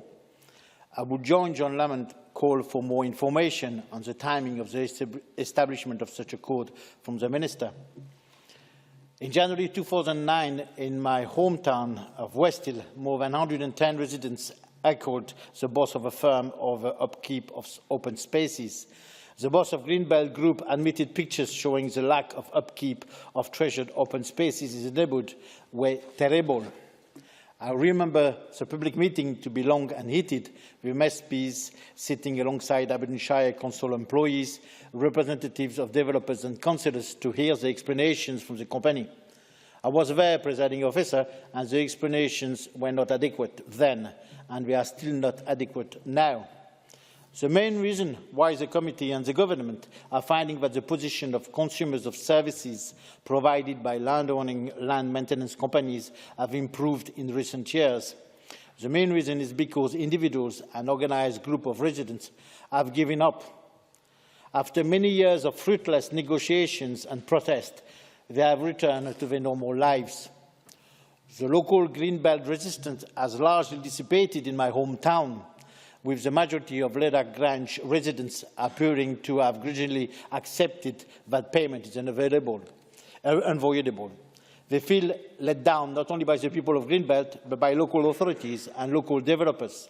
Firms like Greenbelt continue to profit while residents are paying through the nose for relative basic services. I would like to thank Charlie Flint for this email on the subject. Charlie formed the Ledak Grange Resident Association in August 2005. And the picture is the same across the region I represent. I heard that maintenance charges have increased from £163 to £228 in Inverurie, Aberdeenshire recently. However, Presiding Officer, I feel that a more top-down, complex and impractical legislation is not what is required, as we want to reflect the aspiration of our communities, both urban and rural. I thank the work of the members of the Justice Committee at the time and the Scottish Government for its measured response. Many thanks. I now call Alison McInnes to be followed by Sandra White. Thank you, Presiding Officer, and I join colleagues across the Chamber in thanking those who submitted evidence during the review of the practical operation of the Title Conditions Act, and to the clerks for their work during the course of this inquiry. A decade on, it is important to consider whether the Act really is working for consumers, whether homeowners are sufficiently able to appoint or dismiss traditional property factors or enter into meaningful discussions with landowning maintenance companies. This is essential if we are to preserve the integrity of these relationships and, in turn, the integrity of the buildings or the open spaces concerned. The committee has identified a number of areas where the Act has arguably fallen short of expectations. For example, it's been criticised for being complex, incomprehensible even, or impractical for those homeowners who want to exercise their right to switch property factors. And the committee concluded that more could be done to foster a culture of common maintenance and tackle homeowner apathy through education and the formation of residents' associations. This would help preserve and enhance the quality of our housing stock, and I welcome the Government's commitment to produce guidance on this. But in the limited time I have, I would like to highlight the need to further consider the relationship between homeowners, most commonly in private modern developments, developers, councils and landowning property maintenance companies. I'd expect the majority, if not all MSPs, have been contracted by constituents who have experienced difficulties with businesses operating in this area, and it's certainly an issue in Aberdeen and Aberdeenshire. Cases where residents believe that the maintenance of communal areas has not occurred for months or even years. Cases where residents are pursued for payment for work that they believe has not taken place, and cases of residents faced with what they deem unjustified rises in management charges. I've long been concerned that there seems to be insufficient means of redress for homeowners who are dissatisfied with the standard of service provided. They're often left feeling helpless, bound to a company against their will. Indeed, it strikes me as perverse that those who have the foremost interest in the condition of these spaces too often have no opportunity to influence or meaningfully contribute to their management. I appreciate that the situation appears to have improved in recent years, as the committee recognised in its report, but there still seems to be no mechanism for dealing with disputes about charges, and there is, in reality, no option to change provider should a service fall short of expectations. The committee's suggestions, a mediation service to assist with bill disputes, and that the Office of Fair Trading may wish to re-examine the market, are worthy of serious consideration. And I'm a bit disappointed that the Government's response suggests that little progress will be made in either of these, despite the committee deeming them a priority. Now, the decision of local authorities to transfer the burden of responsibility for the maintenance of communal areas is a pragmatic response to, among other pressures, limited budgets. Yet they really truly must retain a long-term interest in the condition of communal space. Maintenance of public open space is of a different order. It's of a community benefit to the maintenance of shared private interests, such as shared roofs or shared stairwells. And therefore, I urge local authorities and the Government to heed recommendation 8 in our report and use the levers at their disposal to ensure that land maintenance arrangements are fair and sustainable. This will help promote good relations and allow these urban green spaces and amenity lands, such as play parks, to be cherished. We know how valuable they are for the whole community in boosting physical activity and mental health, attracting investment and creating places where people want to live. They also must remember the practical considerations that they might contain in this day and age sustainable urban drainage schemes. And the failure of SUD schemes will have a wider community interest beyond those particular private owners who surround the SUDs. So in seeking to improve standards in property management and maintenance sector, many of the issues centre around devolving power to the most local of communities, residents who share a stair or neighbours on an estate. And we have a responsibility to ensure that they are aware of their rights and are sufficiently able to exercise them, empowering them to improve and take pride in their homes and local areas. Thank you. I'm afraid we're a bit tight for time, and if I'm to include everyone in the debate, I would need members to stick to their 4 minutes, please. Sandra White, to be followed by Colin Keir. Thank you very much, Presiding Officer, and I also thank the committee and the clerks, but I think we also must thank Jenny Mara, who is the one who put forward that we actually do an investigation into the title deeds. And whilst it may seem very complicated and dry, it is very much a people's bill, basically a report, and it affects very, very many people's lives. And I want to thank the Minister for the comments regarding to the Lands Tribunal. It certainly had caused very much anguish in a particular part of my constituency, where people, if they wish to actually move against or put forward an appeal against the development being built in a front garden of all places in the West End of Glasgow, it would have cost them tens of thousands of pounds. So I really do appreciate the remarks and the comments from the Government and the Minister, and the actually the recommendations that are taken forward. I think it's something that we really need to look at. We shouldn't be expecting ordinary people to have to spend £10,000–20,000 to appeal a development which has been built, in that case, in the front garden of a property in that particular place. The other issue I want to touch on is the switching of factors, and I take on board what Patricia Ferguson said in the homeowners panel, which, yes, I think has done a fantastic job. We do have problems at times with the two-thirds majority. We also obviously have problems with the absent landlords, and I think it's very important the Data Protection Act, we do look at that, and I believe that some of the evidence that came forward is that it is not a barrier, that the Data Protection Act does not prevent, basically factors being able to give out to other proprietors names and addresses. But I do welcome the comments from the Minister and the move forward by the Scottish Government on that particular issue. I think it's really important when we have absent landlords, and it's not just about repairs, it's about actually getting something done within your tenant property or wherever. It's very important that everyone is basically being told about what repairs to be done, how much it may cost, and where we go forward from it, and obviously and also in switching factors also. And I want to comment on the switching factors aspect of it. I have many cases, I'm sure others will too, but I have a case here in front of me which I've visited the factors, I've visited the residents. It's in the centre of Glasgow. Everything has been put forward, legislation, etc. And yet, even now, with a new factor appointed, the previous factor will not pass on the information to the new factors for this to go forward. They hold on to floats and they hold on to the people's monies. And I know we can go to the homeowners panel in this respect, but I would ask, what do we do when these factors ignore the wishes of the residents? And that's a very real problem, and it's not just in that particular issue. The other issue I want to mention, obviously, is the repair aspect of it. When the factors are taken to the homeowners panel and they're challenged, and the homeowners panel tell them that they actually are in the wrong and the residents and homeowners are in the right, but they refuse to accept the recommendation of the homeowners panel. What recourse do homeowners have against that? And I would like to perhaps ask the Minister or the Government to look into that aspect, where there's actually real issues there are taken to the homeowners panel and yet they're ignored by factors. What recourse do residents and homeowners have in that respect? I know that time is short, Presiding Officer, and I see you nodding to me. So basically, I'll finish here. I just think, it's a very important piece of legislation. It's about fairness. It's about fairness for factors as well, but it's about fairness that people, residents, actually get a good service for what they're paying for. And thank you very much, Presiding Officer. Many thanks. I now call Colin Keir to be followed by Jenny Mara.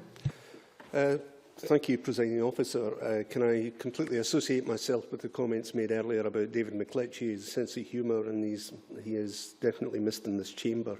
I'd also like to thank, along with my former colleagues on the Justice Committee and those who gave witness to that committee. It ended up going from us feeling it was a dry debate, but it's a very important debate, and it's quite a fascinating debate, and most of the highlights have already been brought forward here.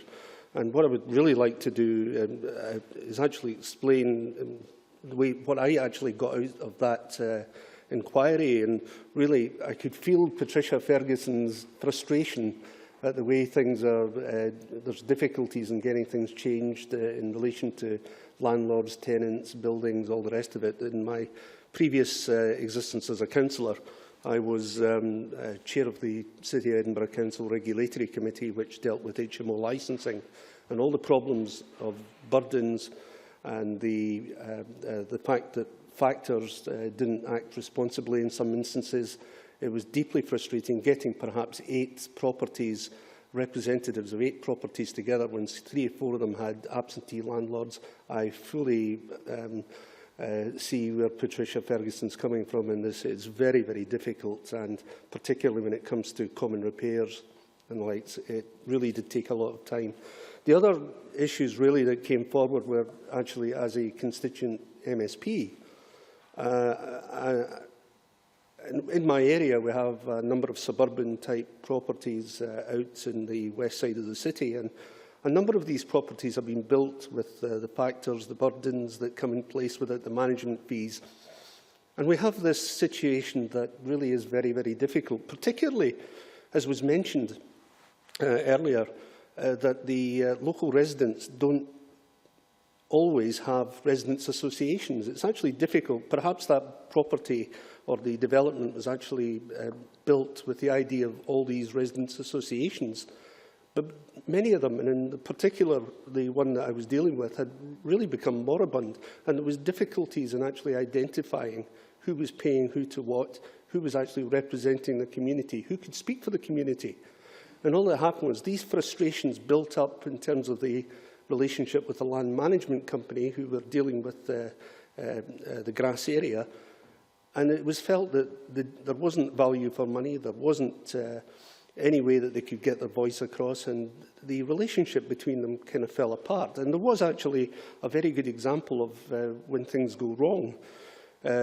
One area that was supposed to be a part of the land management scheme, or so the residents thought, because there had been a turnover of residents at that time.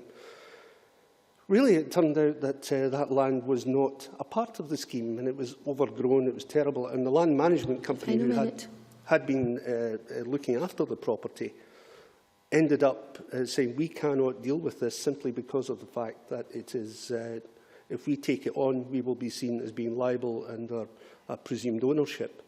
So all these things tie in. When you mention the stuff that's been brought forward by all of the speakers today, I thoroughly agree with. I think I welcome, once again, the comments by the Minister, because this is really something that's very important to those who live in these areas, and we really have to try and do our best to sort this out. Thank you. Many thanks. And I now call Jenny Mara, to be followed by Maureen Watt. Thank you, Presiding Officer. I think a critical function of this Parliament, and one which I know many colleagues agree that we do not do enough of, is post-legislative scrutiny to review our laws to check if they are serving people properly. And it was with a few sighs last March that the Justice Committee undertook the inquiry into some of the provisions of the Title Conditions Scotland Act 2003. And as Sandra White said, I must take some responsibility for that suggestion. But I think the outcome has been very good. It's a technical piece of legislation, as Christine Graham explained to us very well, but critical when your property comes up against some of the issues that the Act provides for. Now, I took a particular interest in Section 53, having been approached by constituents and persuaded of concerns that Section 53 was perhaps not working as originally intended, or, as it is drafted, has had unintended consequences. And this was borne out by the evidence that the Justice Committee heard last year. Because Section 53 is about the right for neighbours or people in related properties to enforce burdens against each other. And I won't go into the whole explanation of burdens because I don't think I can do it better than the convener.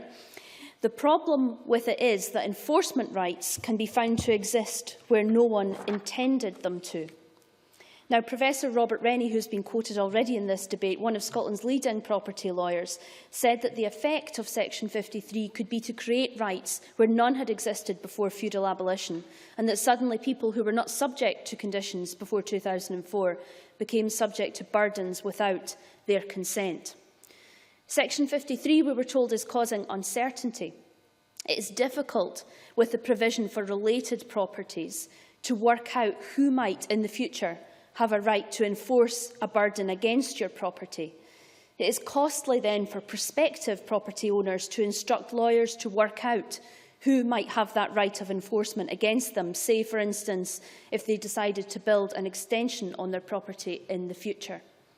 And often the solicitors themselves cannot identify an exhaustive list of who may or may not have enforcement rights against their clients.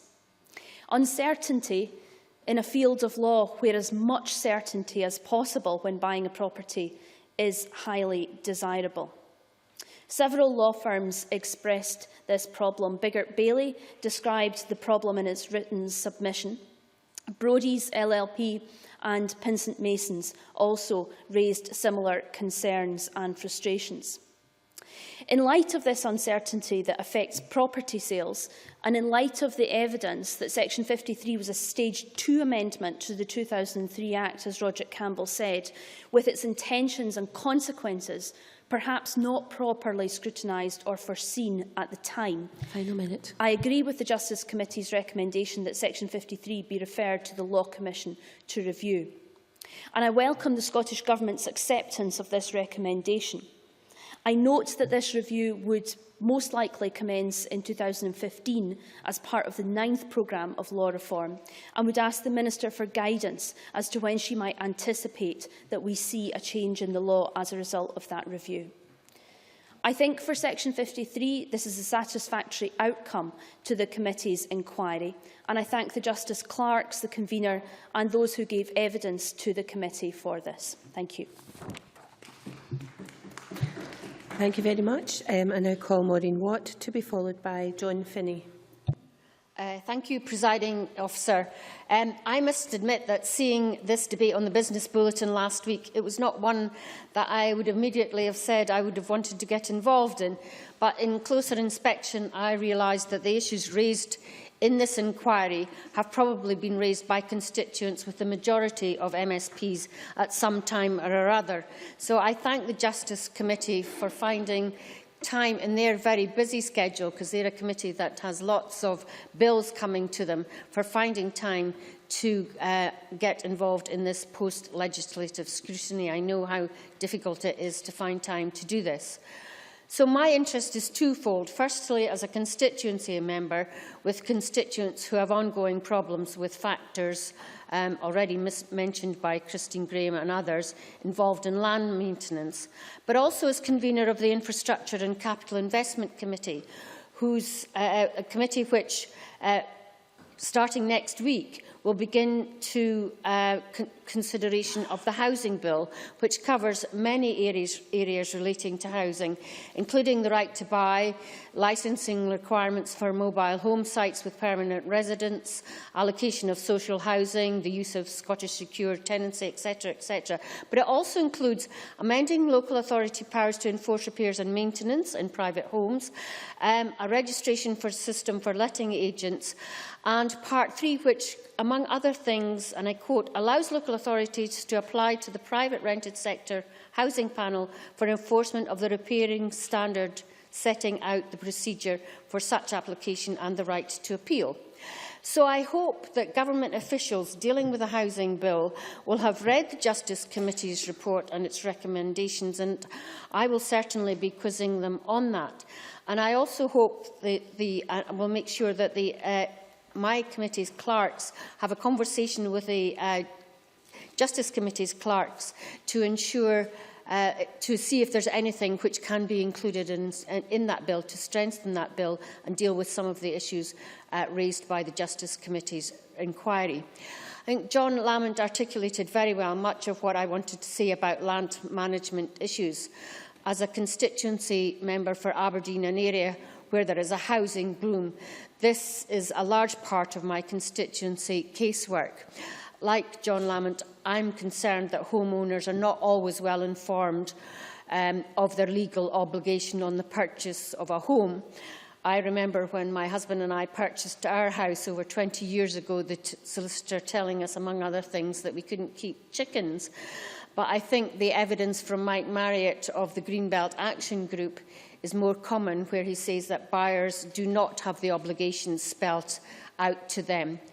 And like John Lamont, I believe that ideally the green spaces in new estates should be looked after by local councils, as they do with older estates. I was at the meeting that Christian Allard mentioned in 2011 as a regional member, a very heated meeting, as he said, with Greenbelt. And it really is sad that these situations arise simply because companies like Greenbelt can't agree with the house owners what level of land maintenance their fees should cover. And as I think Alison McInnes said, there's not a simple solution where Greenbelt own the land and simply changing factors is not necessarily going to make that much difference. So I also sympathise with Patricia Ferguson and Sandra White in terms of the factoring of these beautiful Glasgow tenements, where there are lots of people who are bought to let. There is simply not the pride in those lovely tenements. So I welcome this report, please, Presiding Officer, which I'm sure will inform the deliberations of my committee on the Housing Bill. Thank you very much. I call John Finney to be followed by Jim Eadie. Thank you very much indeed, Convener, Presiding Officer, I beg your pardon. In the small time that's available here, I intend to concentrate on the land maintenance issue and indeed to commend some of the evidence we heard, and I'll read it to you. Our mission is to champion an industry committed to improving the quality of living in Scotland, providing this and future generations with properly cared for open spaces where people want to live, enhancing the value of their homes and adding recreational and general amenity in each development. Now, that came from Greenbelt, a company that's been mentioned a few times, and a company, I'll be generous and say there was some confusion with when I initially contacted them, successfully making contact via the recorded delivery system of the mail. And that was to broker a meeting with a constituent, which was to take place with the site manager, and the importance of that was the familiarity with the site. My constituent, who I contacted yesterday, tells me that wasn't particularly successful, given that the site manager had difficulty finding the house, which in itself suggests there may be a lack of familiarity with the area. But what does come clear is, in talking with the neighbours and others, that there are non-payment issues, there are issues of performance, there's issues of some neighbours not being billed, and there's certainly uncertainty over ownership. Part of that, performance management would be the term I think we would use, and the issue of subcontracting sometimes certainly features. So the avenues of redress that are open to people, because bear in mind our committee said right at the outset the committee recognises the value in having in place an effective system to keep the country's housing stock properly maintained. It's very important, and issues have been touched on about the homeowner panel and indeed our suggestion of mediation. This has been referred to as complex legislation, or a bit tricky, I think the convener referred to it as, and I went for the layman's explanation, the explanatory note for the 2003 Act, which laid out everything, saying that the Act achieves greater clarity in law. Now, that was the fact that it implemented the recommendations of the Scottish Law Commission's report. So, noting what Rod Campbell said about the specifics of Sections 53, it's interesting to see that it is returning there, because clarity doesn't just need to be applied to the Section 53. We did hear discussions and differing views, I think, from some of Scotland's leading academics. I also pay attention to and note the heavy caveat that's attached to the legal opinion that Consumer Focus Scotland have, and they say, and I quote, we have reached the conclusion that it would be preferable in consumer interest to clarify and simplify the legal position by amending the existing legislation. Now, there isn't much time to cover other matters, but I too would like to comment on something that John Lamont alluded to, and that is the Government's response to Recommendation 8, in which, and again, Alison McInnes mentioned this, we conclude that recommendation by recognising that green space is a wider benefit to communities and there's a role for local accountability. I would like to see progress made, and I'm pleased that the Government does agree that one option is for local authorities to adopt and maintain the land. I commend the approach taken by Clackmannan Shire Council. I'm disappointed that it's not going to be acted upon by COSLA. I would certainly favour that approach. I can think of the particular area in question, Inverness, where one side of the street is a long-standing estate where the council does an excellent job at maintaining the property, and all the properties are on the other side of the street where people are still paying their council tax. So I would like to see people look to the local authority, and I'm not being critical of Highland Council. Indeed, they've been very supportive of the residents in that particular area. There needs to be continuing involvement for the local authority, and that's how I'd like to see things progressed. Thank you. Many thanks. And finally, in the open debate, I call Jim Eadie. Presiding Officer, despite my obvious deprivation in not being a member of the Justice Committee, I am nonetheless grateful for the opportunity to take part in this afternoon's debate. Jenny Mara reminded us of the relevance of the Committee's inquiry in undertaking the post-legislative scrutiny, which is the key role of this Parliament. And this has largely been a constructive debate with many good contributions across the Chamber. There's clearly a consensus that the Act does not operate as effectively as it should, and I think this point was made effectively in his contribution by Roderick Campbell in relation to the operation of Section 53 of the 2003 Act in relation to common schemes. And I note the Law Society of Scotland's welcome of the decision to refer this matter to a review to be conducted by the Scottish Law Commission. And this is obviously a recommendation made by the committee which has been accepted and implemented by the government, and I very much welcome that. There can be little doubt that the relationship between homeowner and factor is tremendously important, and it is a relationship which at times can be problematic, as colleagues have observed this afternoon. And I, like other members, have experience of receiving correspondence from troubled constituents when this relationship breaks down. I was particularly struck by Patricia Ferguson's contribution in relation to non-resident owners. How do you bring about a change in factor or ensure the commencement of common repairs when a majority of owners are absent or apathetic? I thought that point was made very well indeed, and it certainly resonates with my own experience as an Edinburgh constituency member, where I have many tenemental properties in the Marchmont, Morningside and Polwarth parts of my constituency. So these are issues affecting many people across the city of Edinburgh. Ensuring that the operation and implementation of this Act is as effective as it possibly can be is of the utmost importance, and John Lamont highlighted the need for the solicitors to highlight the responsibilities and obligations of homeowners when they are advising clients in this regard. And that was also a point highlighted by the Law Society of Scotland. The Office of Fair Trading came to the conclusion in their evidence to the committee that there were few options available to homeowners who were unhappy with the service they received from their factor. And this is made plain in their submission when they state the options available to homeowners who were unhappy with the service provided were not effective. So clearly this is a matter of real concern and an area where further progress needs to be made. I have received personal accounts from constituents who say that they have no choice over who provides their property maintenance services and few options available to them when standards of service are not met. So this area of consumer choice, the issue that I think was highlighted very well by Alison McInnes, is one that does require further action so that we can address the issues of our constituents that we see almost on a weekly basis brought before us. And it is the case, as some of our constituents have reminded us, that there is a complete absence of what they perceive to be a complete absence of effective choice and a shortfall in their right to redress. The Scottish Government, I think, has recognised this in their response, and I accept that the Homeowner Housing Panel, which was introduced by the Property Factors Scotland Act 2011, will go some way to alleviating this concern. But I am of the view that more needs to be done to address issues that cause the most concern to homeowners, such as the cost of services, for example. Presiding Officer, in conclusion, I do look forward to the Scottish Government taking the necessary steps to remove some of the complexity surrounding this area and, more critically, to providing assistance and information to empower homeowners in order to bring about an improvement and, I think, a rebalancing in the relationship between the factor and the owner. And in doing that, we will provide an invaluable service to our constituents and to the people of Scotland. Thank you very much.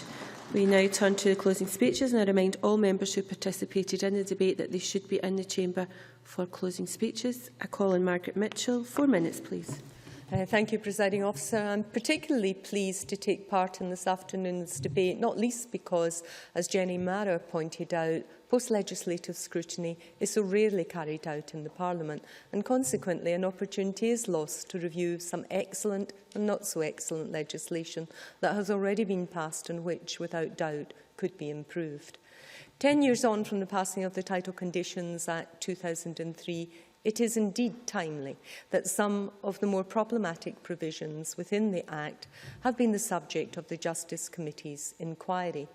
For this is not just some arid technical bill, but, as both the Minister and the committee convener and a host of members in their contributions have pointed out, and as all MSP knows from their constituent cases, the provisions within it relating to, for example, the factoring of properties do impact on people's lives and their relationships with their neighbours.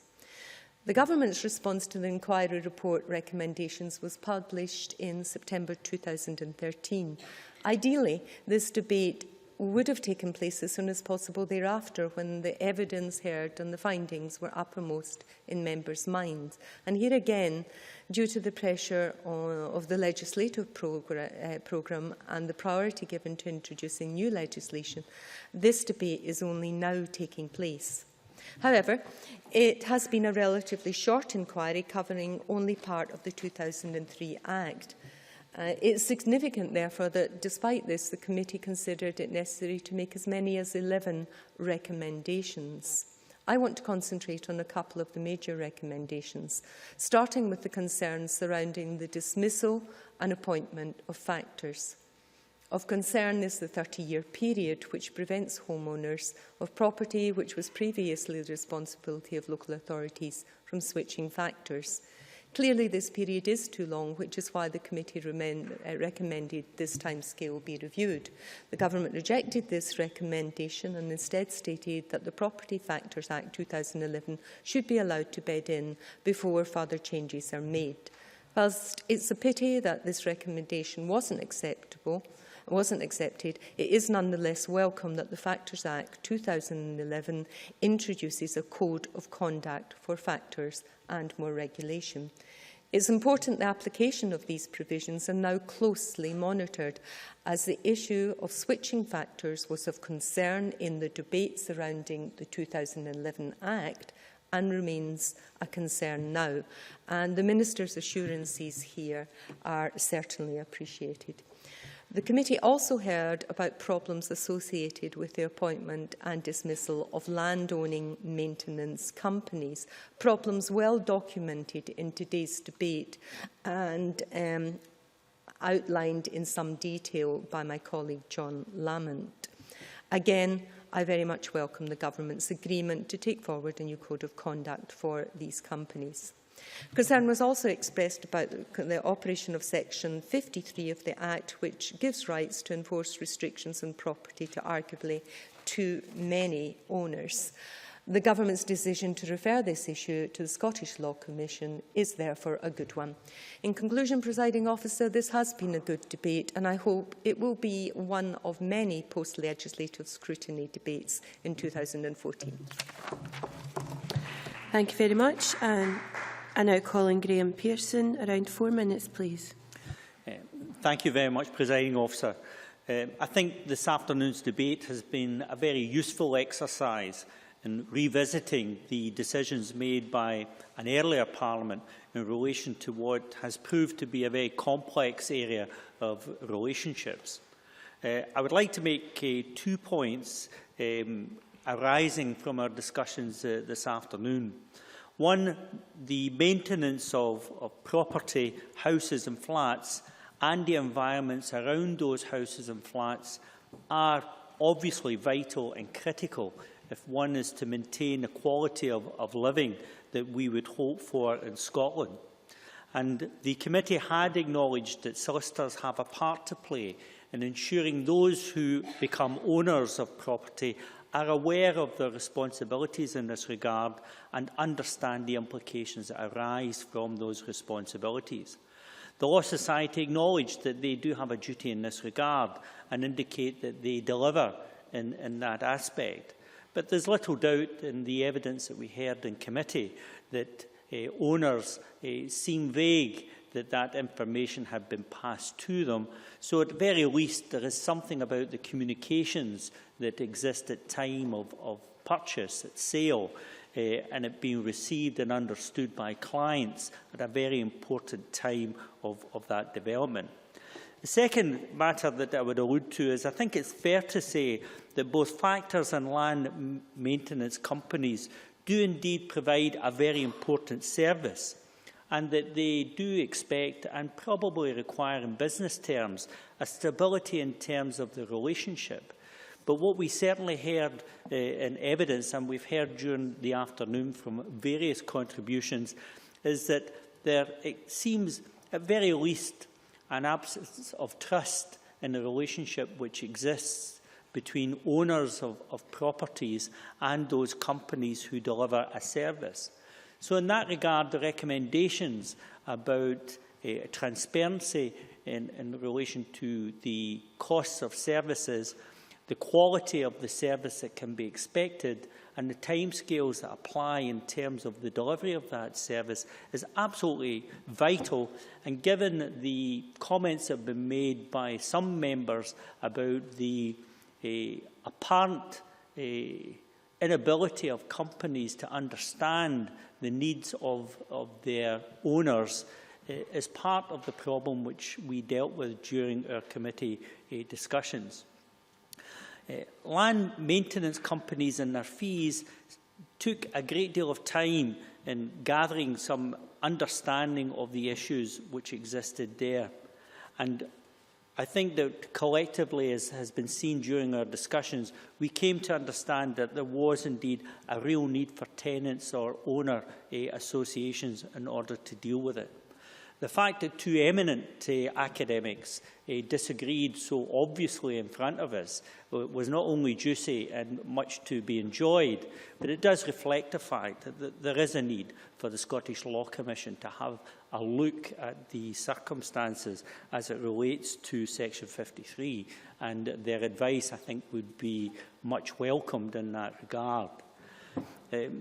In closing, I think that the government's moves to issue guidance in relation to this whole area of activity and the way in which data can be transferred between the various owners and so forth is welcomed indeed.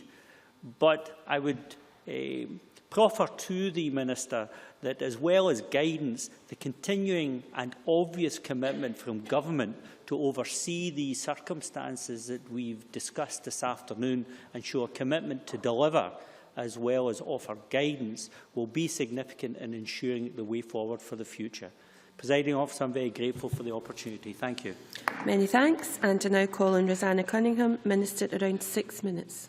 Thank you, Presiding Officer. This has been a helpful and constructive debate, and I think Graham Pearson was right to remind us fairly early on that this legislation was the third part of the early parliamentary reform of land and property ownership in Scotland: the Land Reform Act, the Abolition of Feudal Tenure Act and the Title Conditions Act, albeit perhaps seen as the least sexy of those three. But this debate has demonstrated both the inevitable complexities of the 2003 Act and how the 2003 Act can have a significant effect on people's lives.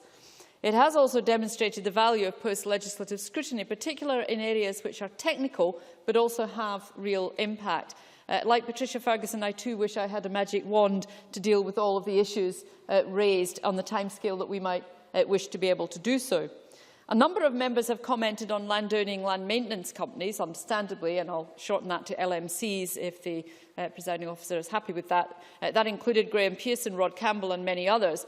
The government does fully recognise the concerns in this area and the difficulties that arise in relation to dismissing and replacing LMCs. And that is why we said in our response to committee that doing nothing is not an option. It is why we're committed to preparing a transparent code of practice on switching of landowning LMCs, and why we will legislate if a voluntary code does not work. John Lamont asked about the timescale for producing the code. A draft is... Yes, of course. Patricia Ferguson. I sincerely hope the Minister will take this in the way it's intended, but I would draw our attention to the fact that when I originally proposed that we should regulate property factors, the government's attitude was that no, we shouldn't, that we should actually have a voluntary code and see if that worked. And if that worked, then that was fine. If it didn't, we would look to legislate. If we had gone down that road, we still wouldn't have any legislation to regulate property factors. And I think it might just be worth thinking about whether or not the same might apply to landowning maintenance companies. I understand where the member is coming from. I was going to go on to talk about the timescale for the code, which was raised by John Lamont. A draft is currently being prepared, and we aim to circulate that draft in spring, with a view to finalising it before the end of the year. That's the timescale we're working on. Now, John Lamont and Rod Campbell also raised questions related to the enforceability of burdens in favour of LMCs. But really, this is not a matter for government. It's a matter for the courts or the Lands Tribunal. I know that Consumer Focus Scotland was planning a test case, but no longer have a remit. While the government can see the benefit of a test case, it's not really for the government to actually raise that. If I can move on to the role of local authorities in land maintenance raised by some people, the committee did note in its report that local authorities might still have a role in relation to the maintenance of common areas. The Government agrees that authorities do have such a role in areas such as planning and adoption of roads, and in some cases authorities may wish to carry out maintenance at their own hand. The Government welcomes that option, but does not consider that we could require authorities to carry out land maintenance. We will, however, work closely with local authorities and others on our forthcoming review of land maintenance arrangements. The convener and I think John Lamont both mentioned the problem of people not being told about land maintenance arrangements when they bought their property. I have mentioned this general issue to the Law Society to emphasise that conveyancing solicitors should be telling their clients about obligations in this area. I do note that the Law Society was the only external organisation to provide a briefing for today's debate, and I think they've taken that issue on board. For new build properties, the Consumer Code for home builders, in force since April 2010, lays down that developers should provide information to home buyers on management services to which the buyer would be committed. We follow up any breaches of that code, and so members are welcome to draw any potential breaches to my attention. And although not raised specifically by any member, the Scottish Government's current consultation on the Home Report asks at question 23 whether an additional question on land maintenance fees should be added to the property questionnaire. If I could turn to factors as well as issues in relation to land maintenance companies, obviously the debate showed that there continues to be some concerns about factors. I accept that switching in this area is low, but part of this is because switching of a factor is always going to be more difficult and a collective decision is required to switch factors rather than, for example, energy companies. And part of it is because consumers don't have enough information on how to switch. So we will be producing a comprehensive guide on this, and we are going to do more to encourage residents' associations, an issue raised by others. Patricia Ferguson asked specifically about factor arrangements in uncompleted developments. This is an issue we are committed to addressing through guidance on manager burdens and also possible model title conditions for factors.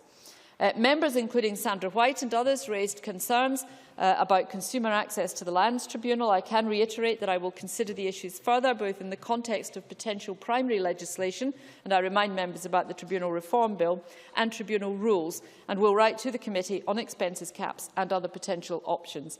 Sandra White did raise a couple of other small points, and I'll maybe deal with those directly with her separately. Alison McInnes referred to potential OFT interest, I think.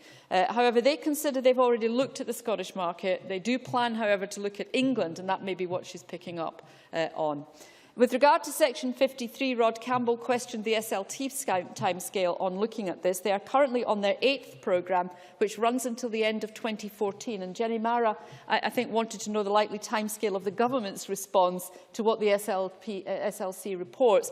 But the SLC will probably take a couple of years to provide their report, which means in turn likely implementation will be post-2016, which is to say, of course, the next Parliament. We will, of course, draw the SLTC's attention to today's debate. In conclusion, the Government has welcomed this report by the Committee. We've responded. We will carry out follow-up actions. Work of this nature shows the value of the Committee system, and we will keep the Committee informed about progress. Thank you. Many thanks, Minister. And I now call on Elaine Murray to wind up the debate on behalf of the Committee. Dr Murray, you have until 5 p.m.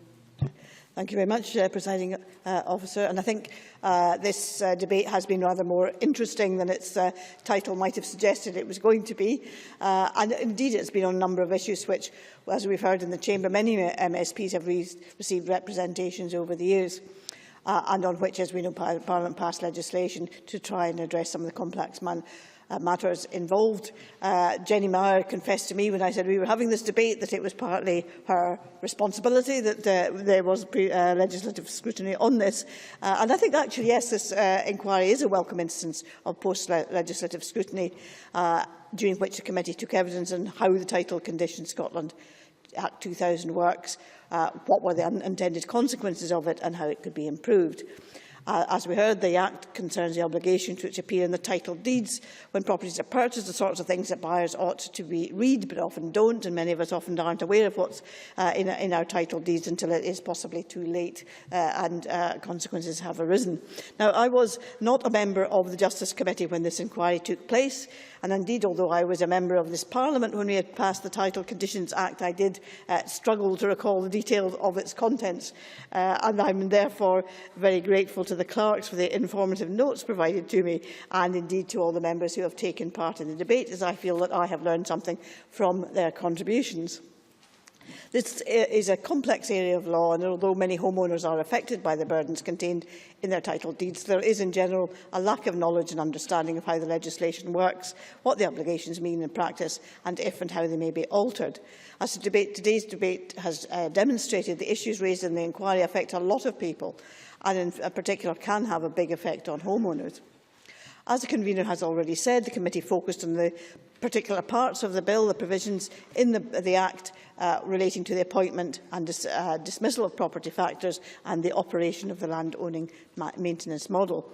This, as we've heard, is an arrangement whereby a private company owns the green space and, in some cases, things such as the Sustainable Urban Drainage Schemes, SUD schemes, and requires neighbouring properties to pay for the servicing of these areas through burdens in their title deeds.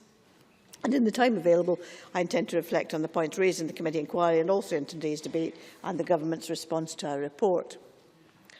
Section 53 of the 2003 Act gives neighbours the right to enforce real burdens against each other where there is a common scheme and the properties are related. However, the committee heard concerns, as we've already heard, about how this works in practice. Jerry Mara, in particular, reflected on the uncertainty that purchasers have on who might have the right of enforcement on burdens on them, and the confusion that this can cause during the purchase of properties. So, referring to this for further consideration by the Law Commission was a key recommendation in the report, as it seems to have created difficulties and confusions.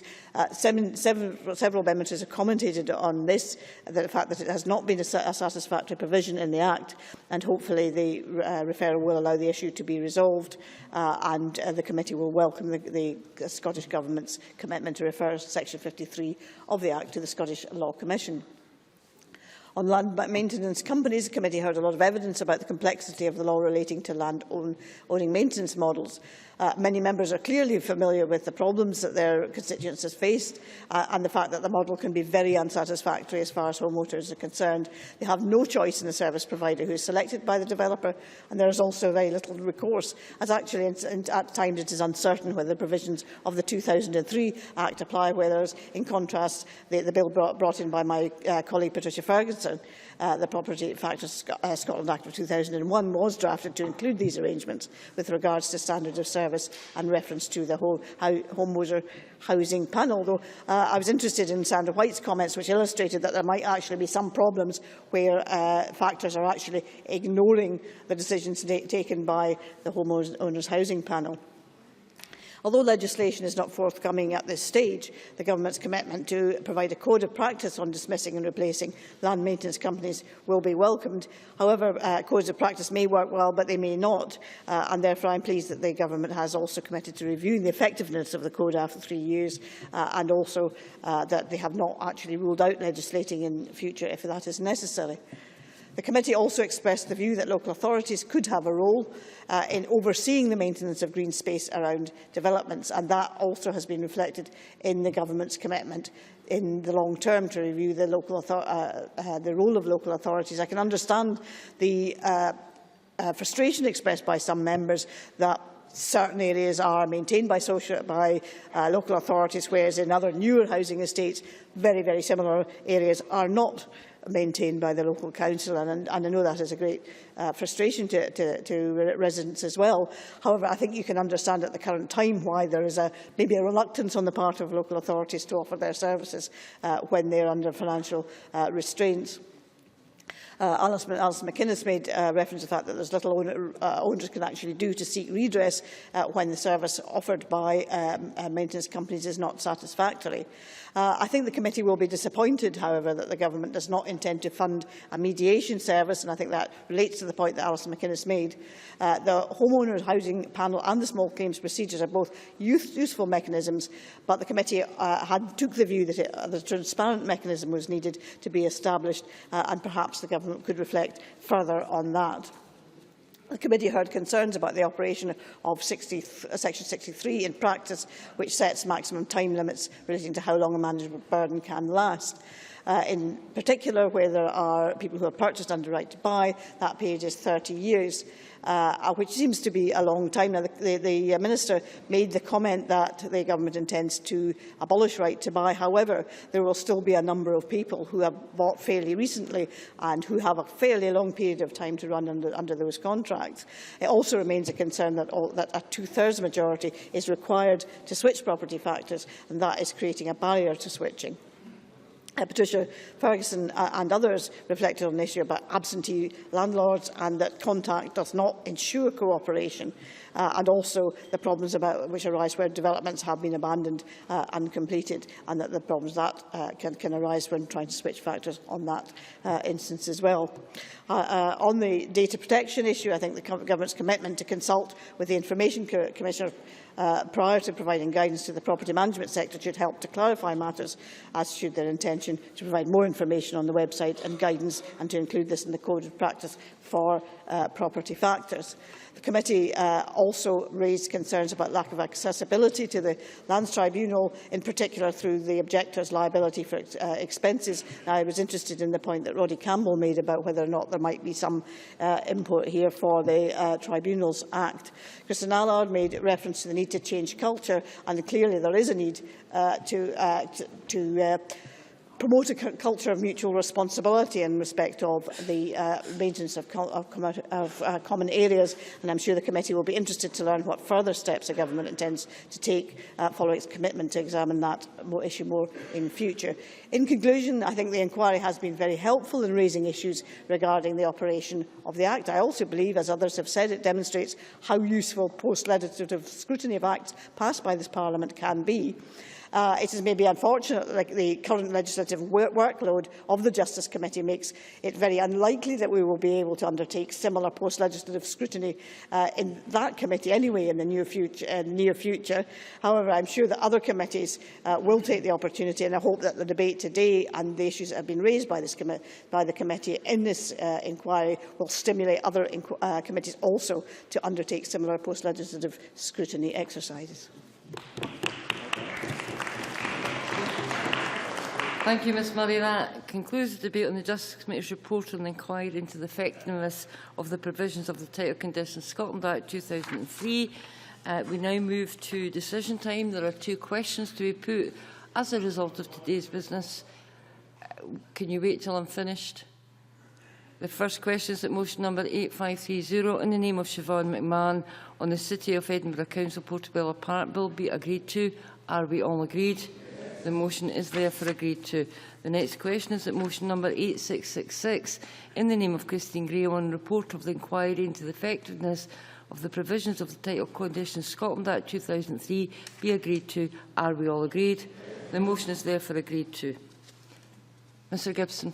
Thank you, Presiding Officer. I wish to raise a point of order under Standing Order 7.3.1.